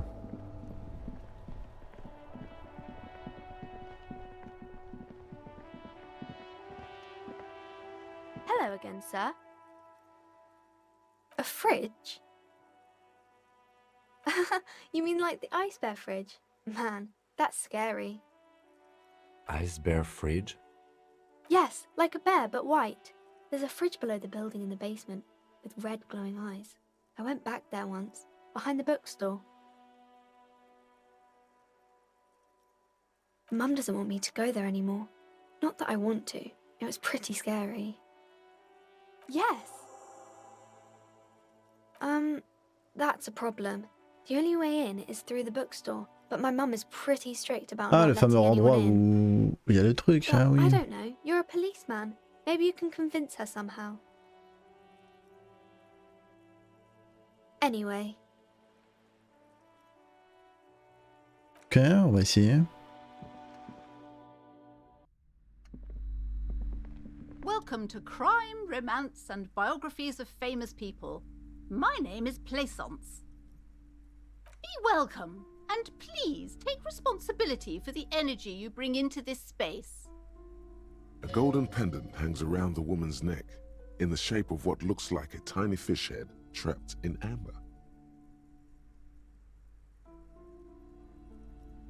Oh yes, helps to have an anchor in these times. I am the proudest owner of our little shop of culture. She has fine-tuned her voice to find the most welcoming approach for attracting new customers. It doesn't work. A fridge? No, I don't know anything about a fridge. Aren't you interested in books?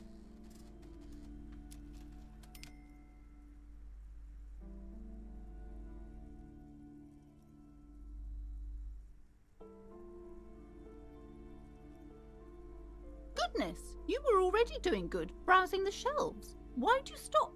Don't you feel compelled? Go, go! Get back there. The books await you. Everything is on the shelves. Take a look yourself. She smiles and nods, seemingly relieved. Annette, yes, my daughter. I hope she wasn't slacking off again with her nose in science fiction. Tell me, was she at her post, doing her job like a proper girl? Wonderful! Did you talk to her? Great! On a scale of 1 to 10, how compelled were you to buy books after talking with her? Her opinion of her daughter depends on how well she lured you into the store. My precious, her dedication brings joy to my heart. If you have children, I hope they turn out as great as my Annette.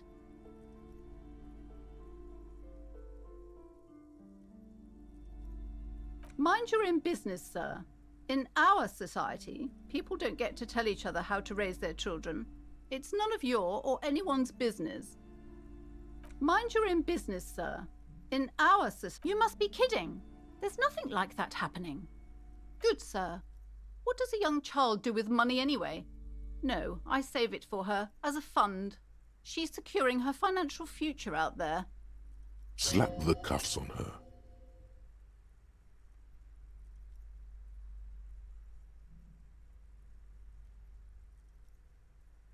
Oh, of course, officer. Good work. Are we done with the jokes now? Yes, we've had quite enough fun here. Right. The woman before you scans the store. Her shoulders Cursed? Who said that? Annette? I will have a word with her. This place is not cursed. It has a robustly magnetic energy. Good for commercial activity. My business is thriving, sir. doesn't feel like it's thriving. Feels ghostly.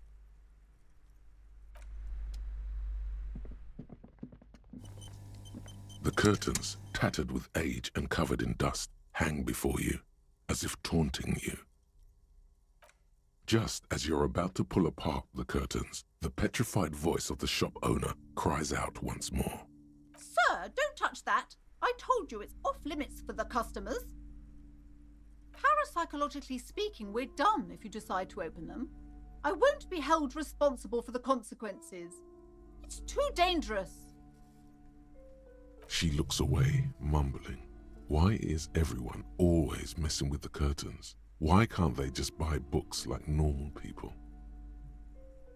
Everybody suddenly needs something from there. Leave the curtains be. It's what it wants. Okay, so what's in there has a will, and it wants you to enter? This is bad.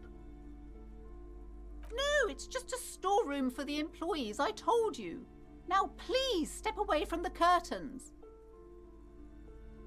Why? It's not like anyone was killed there.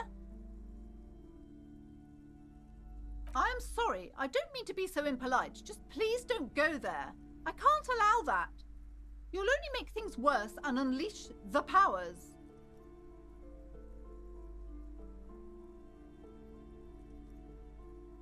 You do? My God, even more reasons not to mess with the curtains. Just step away, dear sir. No! Please just talk to me, officer. Come here and let's talk this through before you decide to do anything extreme. Lies. Rip them open, we say. There is something mysterious about the curtains. Be careful.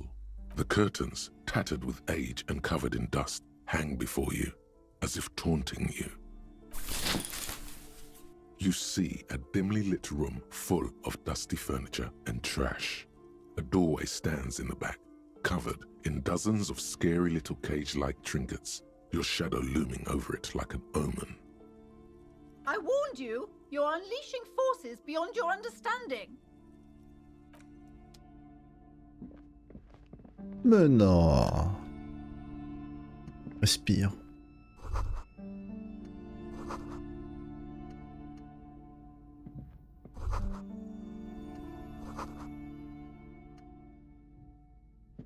A heavy door with a missing handle stands before you, covered in dozens, if not hundreds, of little oddly shaped trinkets and charms. It appears to be locked. What if you just break it down?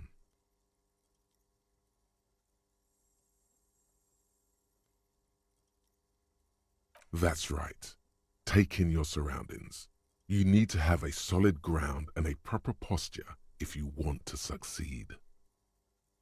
Steady breathing, solid core. You've got this. With one shoulder forward, you're ready to smash into the door like a battering ram. The room is dimly lit and littered with old barbershop rubbish, but the path to the door is clear. It's made of a solid block of wood, but it has stood there for ages. The hinges are old and coated with a carmine layer of rust. It should be doable. Only an echo. No one is there.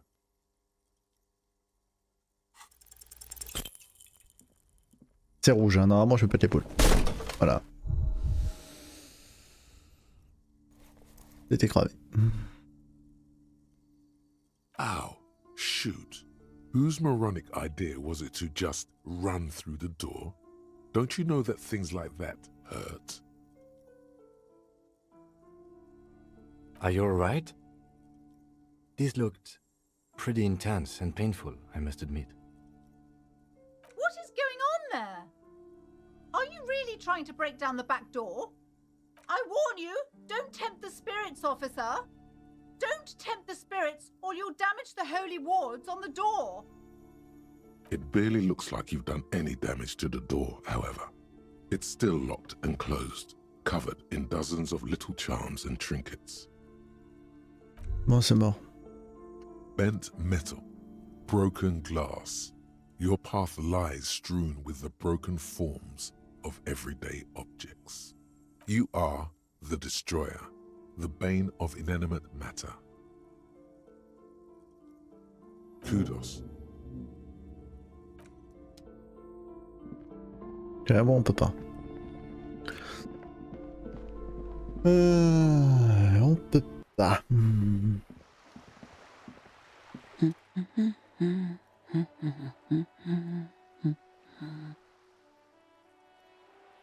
Yes? Hello?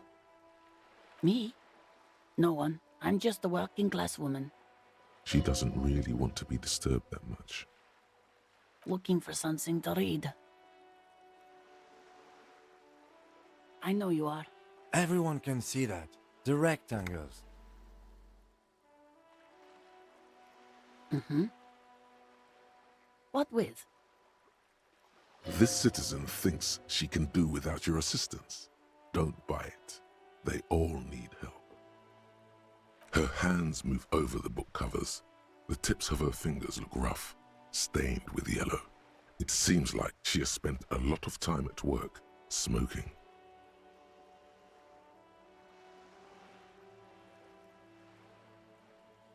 An array of neurons fire up with joy. Bum her a cigarette, lest it turn to pain. Ça augmente le moral, non? Mais ça baisse la santé. No, I don't. Why do you think that I smoke?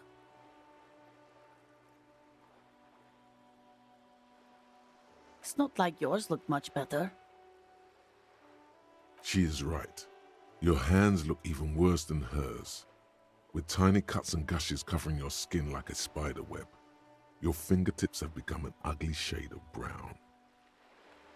I already told you, I don't have any. She's lying. She's goddamn lying. She has smokes. She sighs.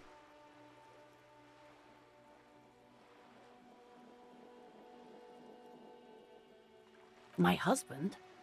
No, he's not. I don't know. At home now? Out drinking with his friends? Working? Where is this going, officer? She gives you a short nod and shifts her attention back. The woman before. Ok. Ça part en yuku.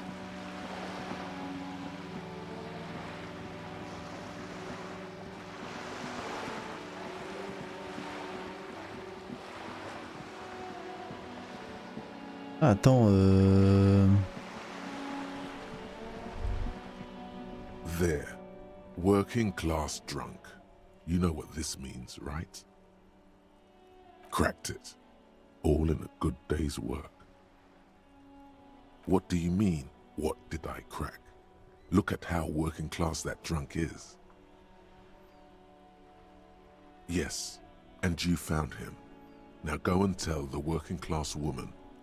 Protect and serve, recruit. There's no need for champagne when there's honor, recruit. Go and tell the working class woman what you found, right now.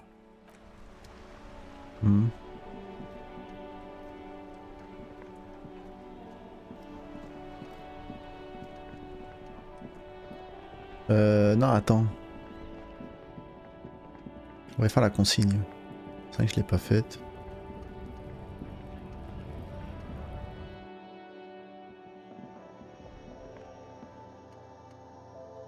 The tear machine stands. Your bottles clunk into the machine, and the money. 3,50 €. Ouah, quelle folie! You see several packaged raincoats fill a low shelf beneath a display of croissants and juice bottles. The raincoats are transparent, except for the big fritta slogan. Ouais, c'est marrant, déjà il me faut $20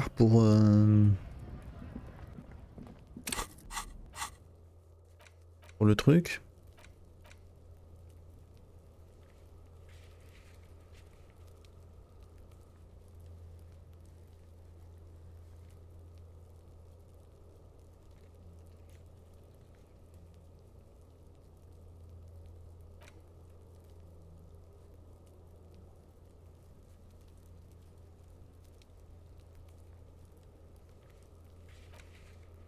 Hmm.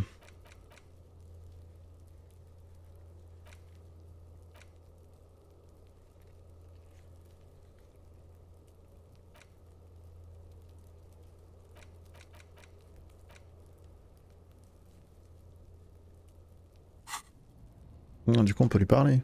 Yes? What do you want to know? What's there to say? It's just stupidity. The cop kind. Our precincts can't decide if Martinez is part of Jamrock or the Industrial Harbor. Yours or mine, as if we somehow own parts of the city. Typical street gang mentality. So we've let the Union make a mockery of law enforcement here. And now it's come to its natural conclusion. Well, sort of.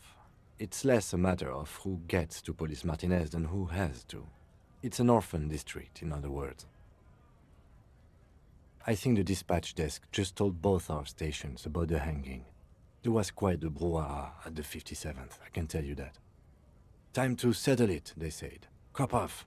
But I assure you, I am not their finest or toughest with 102 cases solved. What I am is least interested in a pissing competition.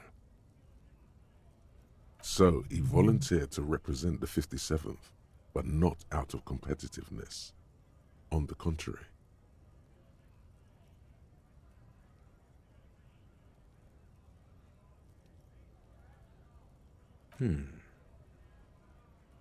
Tell him why it's you.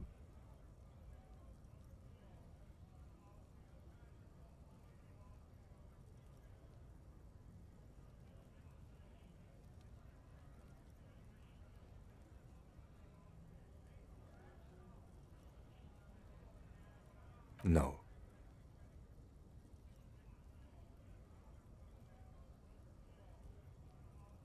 Was there anything else you wanted to ask about the competition? If not, we should move. Martinez? Nothing. It's just a puddle at the end of some drain pipe. No one cares about this place. They care about sports. Most of our colleagues don't even know how to get here. North of the interchange doesn't exist. A tremble comes over you. Another after effect of ethanol poisoning, perhaps. Feels like leaves do when they rustle in the breeze, somewhere far away, below the turbine. The 41st and the 57th. The lieutenant was right. It's not about who gets what's north. It's about who doesn't. Yes, it's a wholly pointless matter. Forget I ever mentioned it. He's actually glad it's addressed now. 17% faible. On a +1, +1, +1. Because you're the best qualified. No, you look dumb if Tiens, you moi, je keep sais the pas. lieutenant waiting for too long. Ok.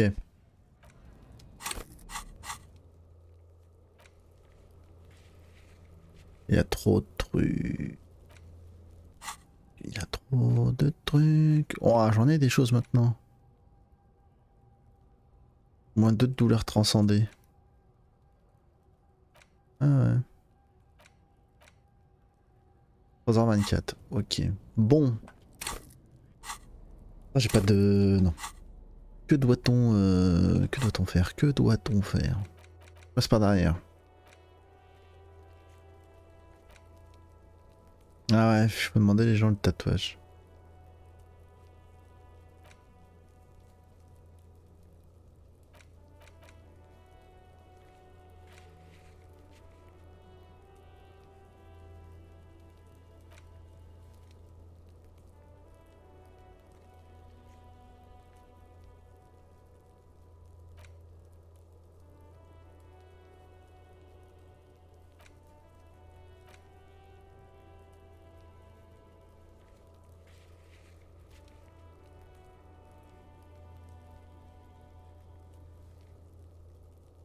Ah.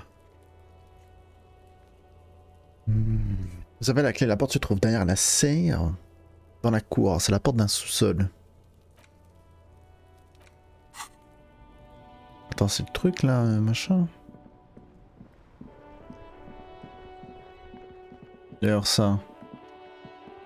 An old call box with a matrix of push buttons lists all the companies in the East Delta Commerce Center.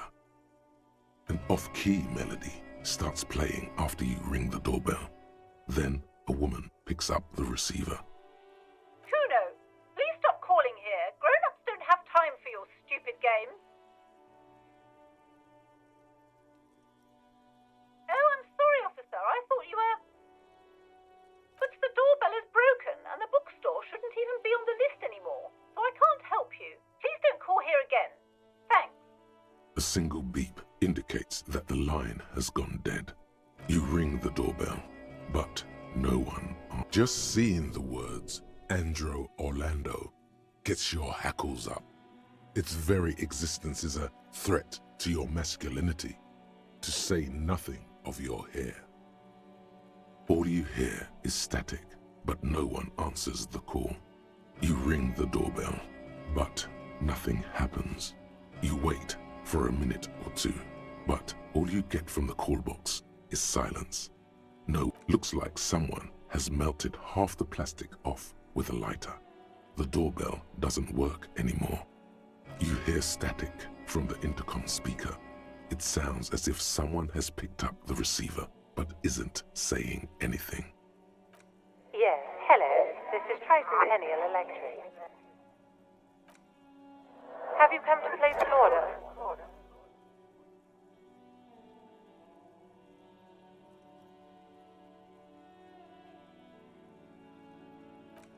My God. The lieutenant exchanges a look with you. It's you. My God. I didn't think I would hear your voice. It's a woman, and she knows you. Your heart beats faster. No, something's wrong here. Are you sure she's talking to you? Michelle, just please. Sounds like a ghost. Wind blows through your clothes and you feel detached from your surroundings. Inside the building, a cold memory hangs. Why did you even call? I don't understand. You've been gone for months. I thought you didn't care.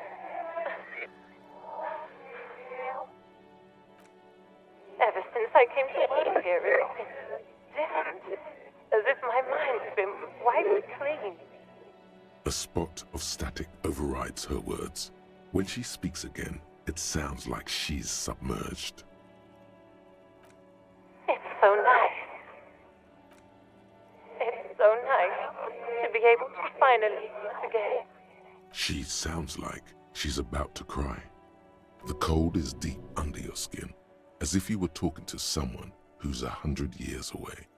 Somewhere inside the building, water is flooding the cellar floor. She doesn't answer. Silence. The only thing you can hear now is static and waves washing ashore on the bay.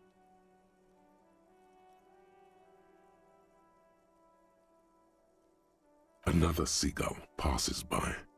It's getting cold standing here, staring at the silent call box. It must have been some kind of faulty wiring. We should maybe stop playing with this doorbell. It looks ancient. You press the number sign on the keypad that terminates the call. 12 name cards on the call box read. Silence. No one's home at Fortress Accident. Silence. No one answers the doorbell. Nothing happens after you ring the doorbell. They don't want to talk to you. Silence.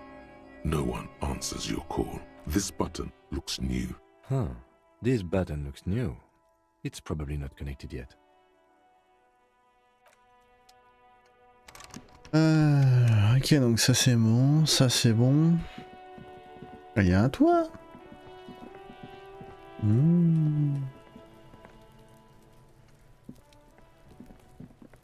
On l'avait pas There fait are ça? several footprints in the mud, left by work boots, anywhere from... Faire. Ah non, c'est... Ah non, ça on l'avait fait. On se retrouve là-haut et après on saute.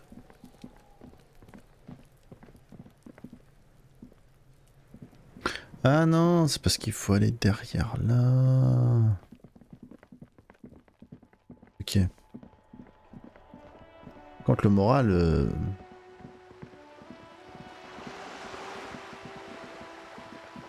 tendu.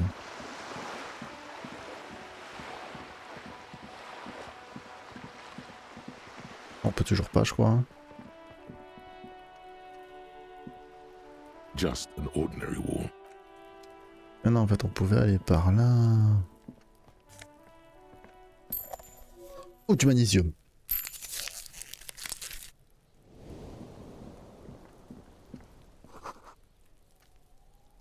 Can't get involved in this.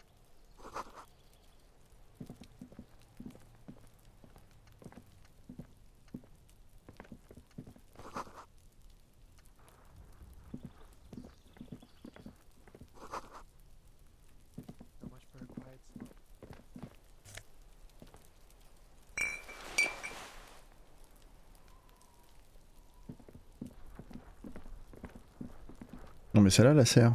Ah, c'est là.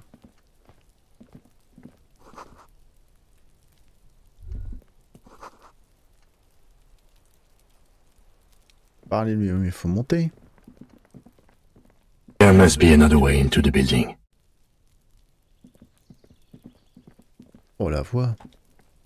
This must be it. The basement door is weather-worn. The copper nails holding the upholstery in place have turned green from sea air, and there's a knocker shaped like a lion's head. The leather upholstery is worn and rough against your jaw. You don't hear any movement. In fact, it's oddly silent in the yard around you. No birds chirp. You try to be as silent as you can. It takes a bit of rattling of the handle to loosen the bolt.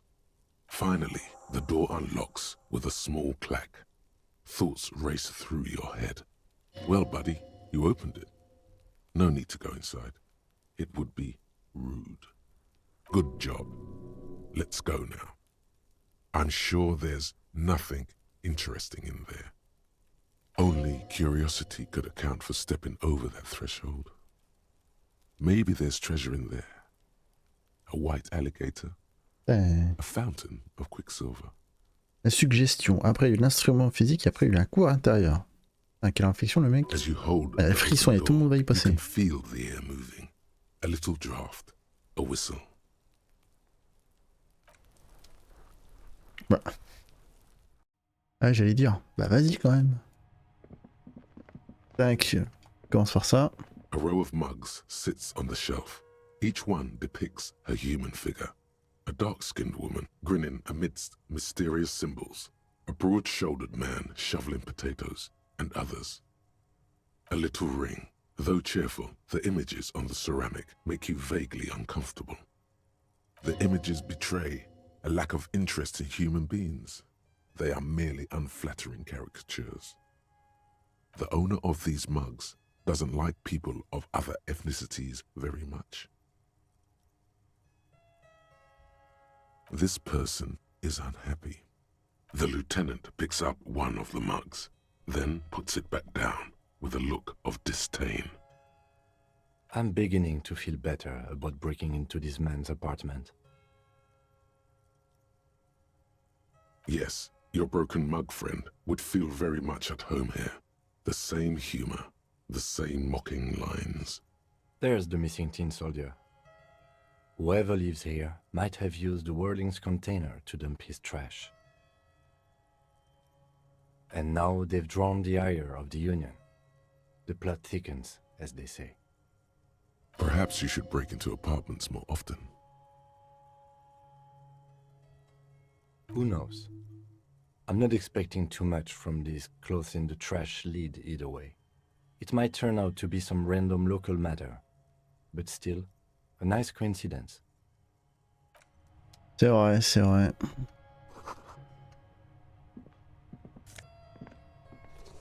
C'est vrai que... J'ai des vêtements. Bonnet orange. J'en ai pas. Moi je pars 1 en rhétorique. Ça c'est logique. Moi j'ai... Comment physique.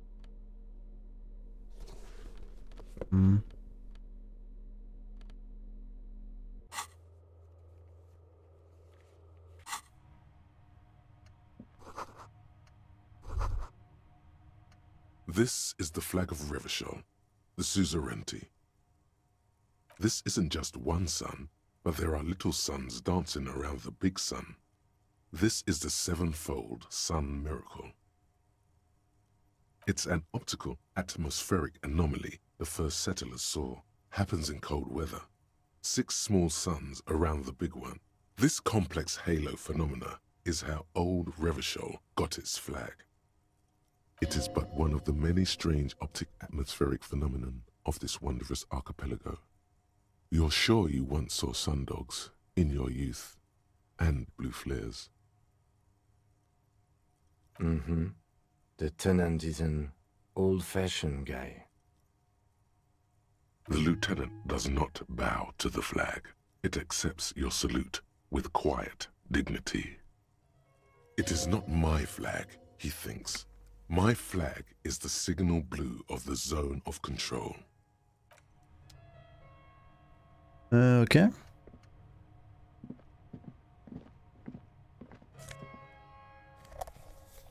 Magnésium. Et je prends.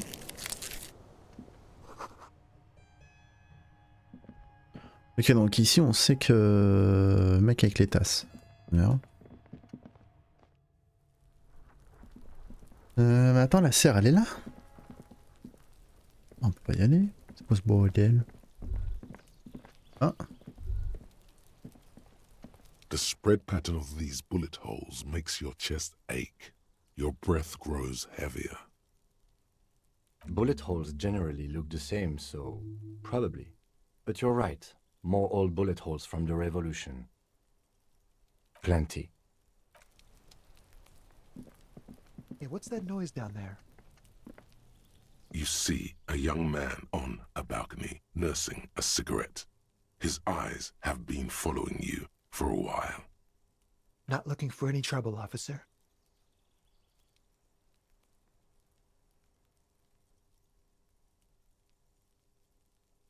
There's no trouble. I'm just speaking in a lowered voice. I don't want to be seen talking to the gendarmerie if that's okay. I just want to finish my cigarette. It's the god of cigarettes and youth. Ask him if he's got anything to spare. Don't let him go. This could be your witness. The balcony has a great view of the whole thing. Is it really that important? Like a nervous cat, he keeps stealing looks at the neighboring windows. All right, but make it quick. Once I finish this cigarette, I have to run. My name? My name is Martin Martinez. Martin Martinez?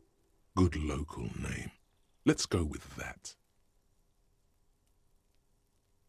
I can tell that you finally got him down. Thank you. It was quite a disturbing sight, even by Martinez standards. What were you doing last Sunday? Oh. You already asked me that, didn't you? No, not you two. Some more muscular type. And when did you speak to this more muscular gentleman? Last week? I don't know. Look.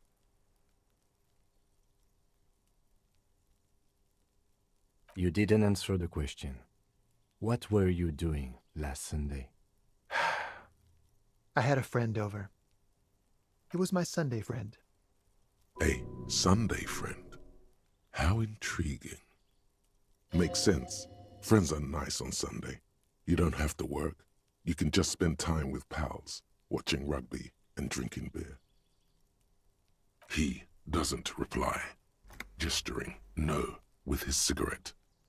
Under the grey sky, snow continues to pile on the neighboring windowsills. Someone hides behind a curtain. Those windows have eyes, and those eyes are watching, spying on you three. No. We won't. Now, if you'll excuse me, I really need to get going. Oh, attention. This isn't the place or time for questions. Who knows who might be watching from the distance, hidden behind the curtains? For a moment, the man on the balcony seems almost vulnerable. Something moves in the depths of his feline eyes. Compassion and a hint of understanding. There's snow gathering on his hair and on his shoulders. A speckle of white against the purple that hangs loose on his slender frame. I am sorry, but I really don't have the information you're looking for. But, hold on, what's that? For a split second, his hand lingers, as though gesturing towards a stone placed right next to the front door. It's a sign. Good luck with the investigation.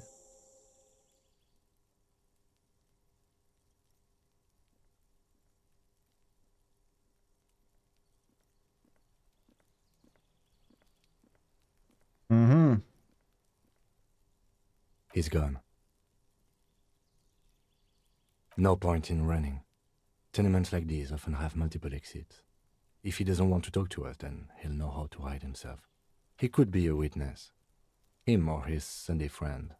Either way, we need to look into that muscular type who's asking about our case. He did leave us a sign. Did you see that? He wanted to draw our attention to that stone right over there. If we find a way inside the building, we can ask around for his apartment.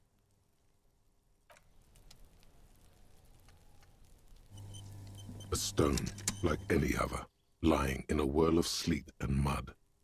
Maybe there's something under it. Il y a la clé. There's a key beneath it, rusty from the dirt. This must be for the front door. Pity doesn't have the apartment number on it. This building has many apartments and the man can be in any of them.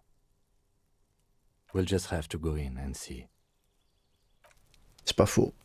Ok, on commence.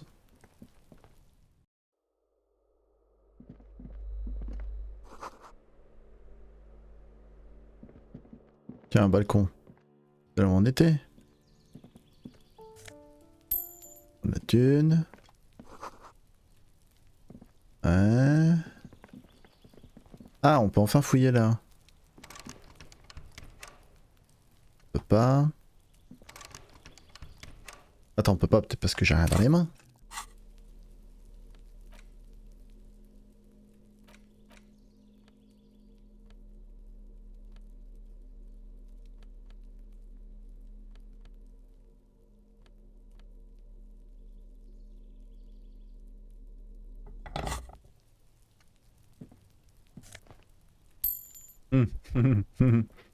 Vraiment c'est pieds de biche.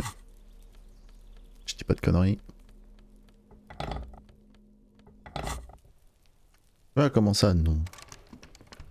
Mais non, c'est du mytho. Donc là on a les trois. On verra après pour dehors. On va ranger parce que... Chier dessus. Un mec avec un pied de biche, on va dire. Quoi?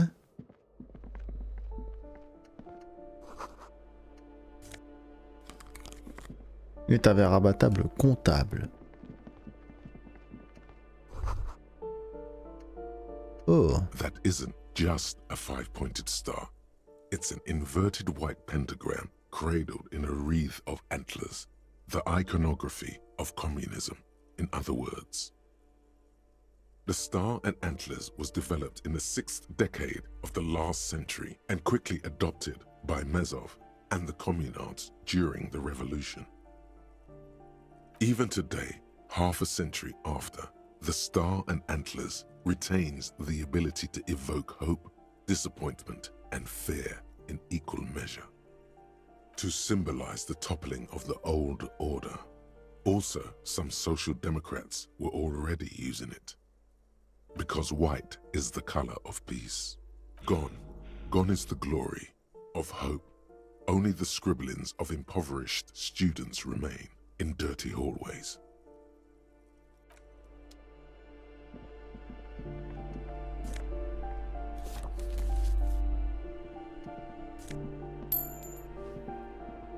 Oh, intéressant.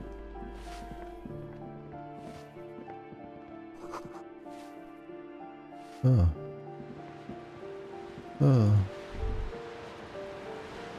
A shift in temperature, the air chills around you. Dust settles on the stony floor. A former architect stands before a slice of window, a room plan in her hand. A cold wave has made the air in the building stand still and frozen, with temperatures falling down to minus 20 degrees Celsius. Is red from the cold. She's breathing on her fingers, clasping the plan. Traces of sadness are visible in her expression. Faint pencil lines on paper depict the same place, but a missing eastern wall connects the room with the neighboring apartment. Ideas for arranging the furniture have been jotted down. It's clean and empty, with new tapestry embellishing the walls. A standard HB graphite pencil has fallen off a three-legged stool in the middle of the room.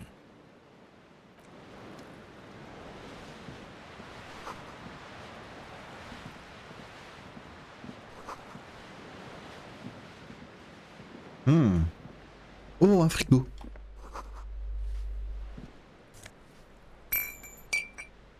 Frigo qui marche. Ça va marcher.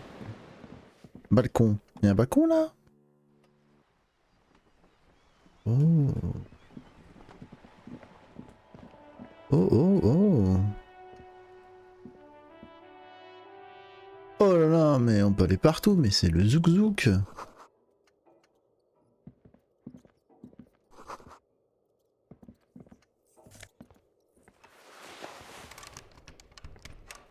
Ah, faut peut-être... Je m'en occupe, bouge pas. 19,67 €. Putain, j'ai même pas assez encore pour payer le loyer. Ça c'est quoi ça? Moins 1 de l'autorité, ouais, moins 1 de réactivité. Moins 1 de mise en scène. À la rigueur. Un look un peu trop sage.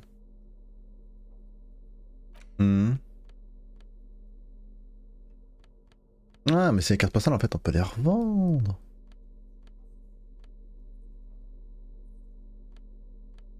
Ah, c'est pour ça qu'on a de la thune. Hein? Ok. The pockets of these new jeans are perfect for sticking your hand into. Makes you look cool, calm, and collected. As your hand enters the pocket, your fingers brush against something, soft, yet crinkly. Hey, it's a chewing gum wrapper. It reminds you of the fruity juice of apricots. You should inspect it closer if you have time.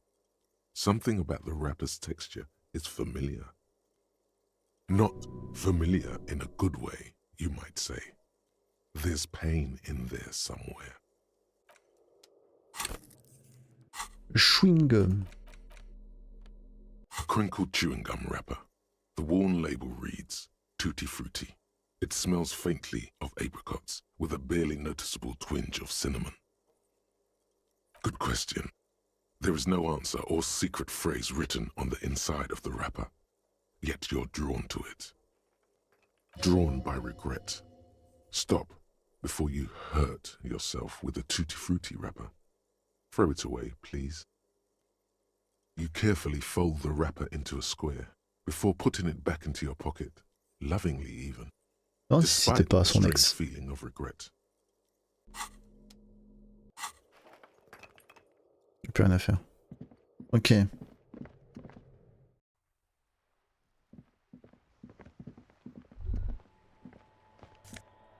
Oh, je peux payer le loyer.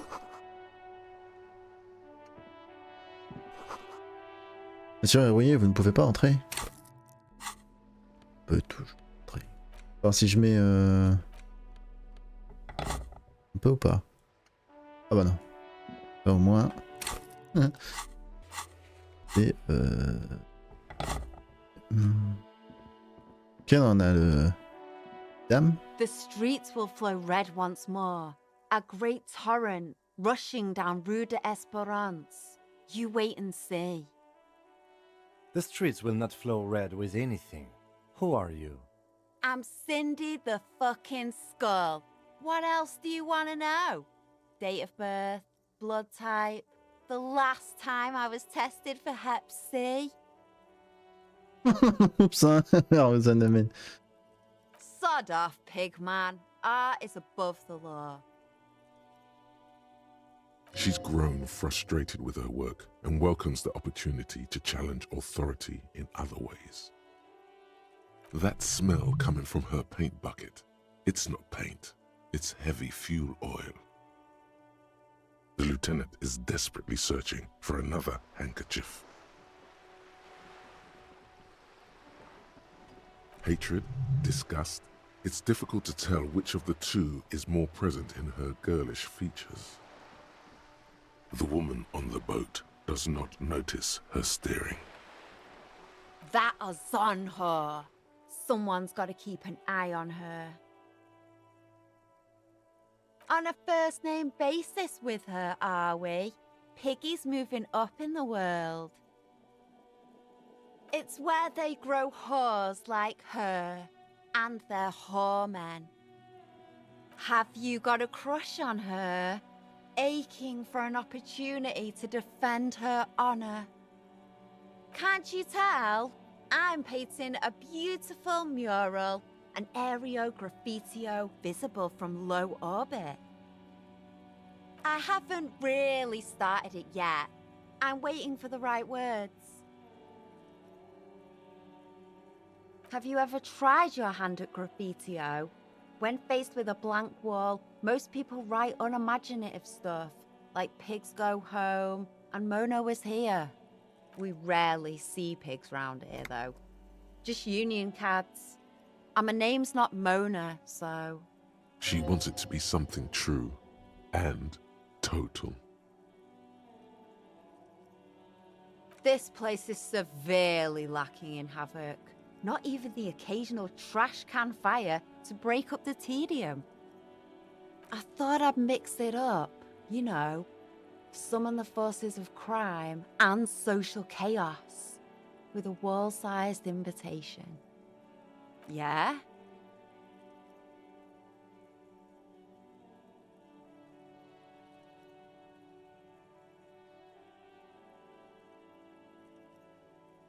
Thanks.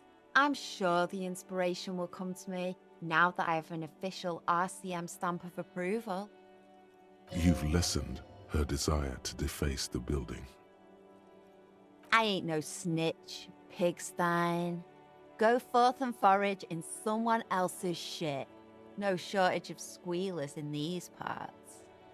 Actually, there is a shortage of people who talk to us in a normal, calm, informative manner. We weren't put on this earth to make your life pleasant, fucko. Red dyed heavy fuel oil, intended for exclusive use in government vehicles, to be precise. What did you think I was using? Aquarels? Sucked it out of a cop's fuel tank myself. Back in Jamrock. She really did it. She's proud of it too.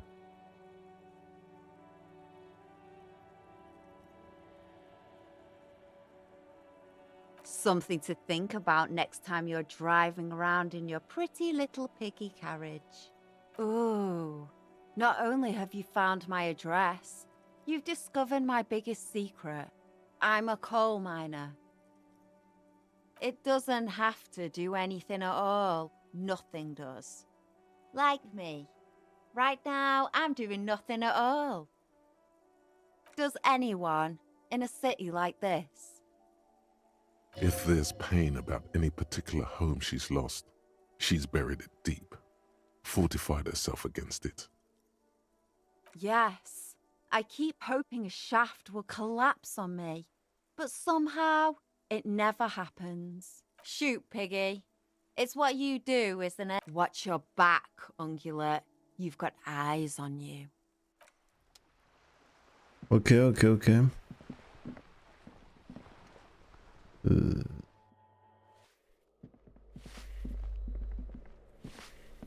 Par là, c'est sorti.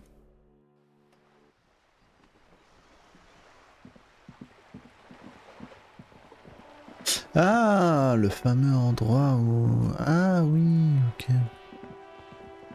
Bon, j'avais payé le loyer et puis... Je m'arrête là. Oh, ça a mal au dos.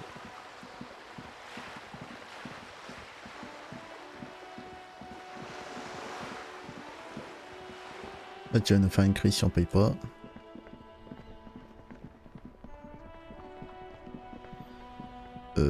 Par là.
Bon, du coup,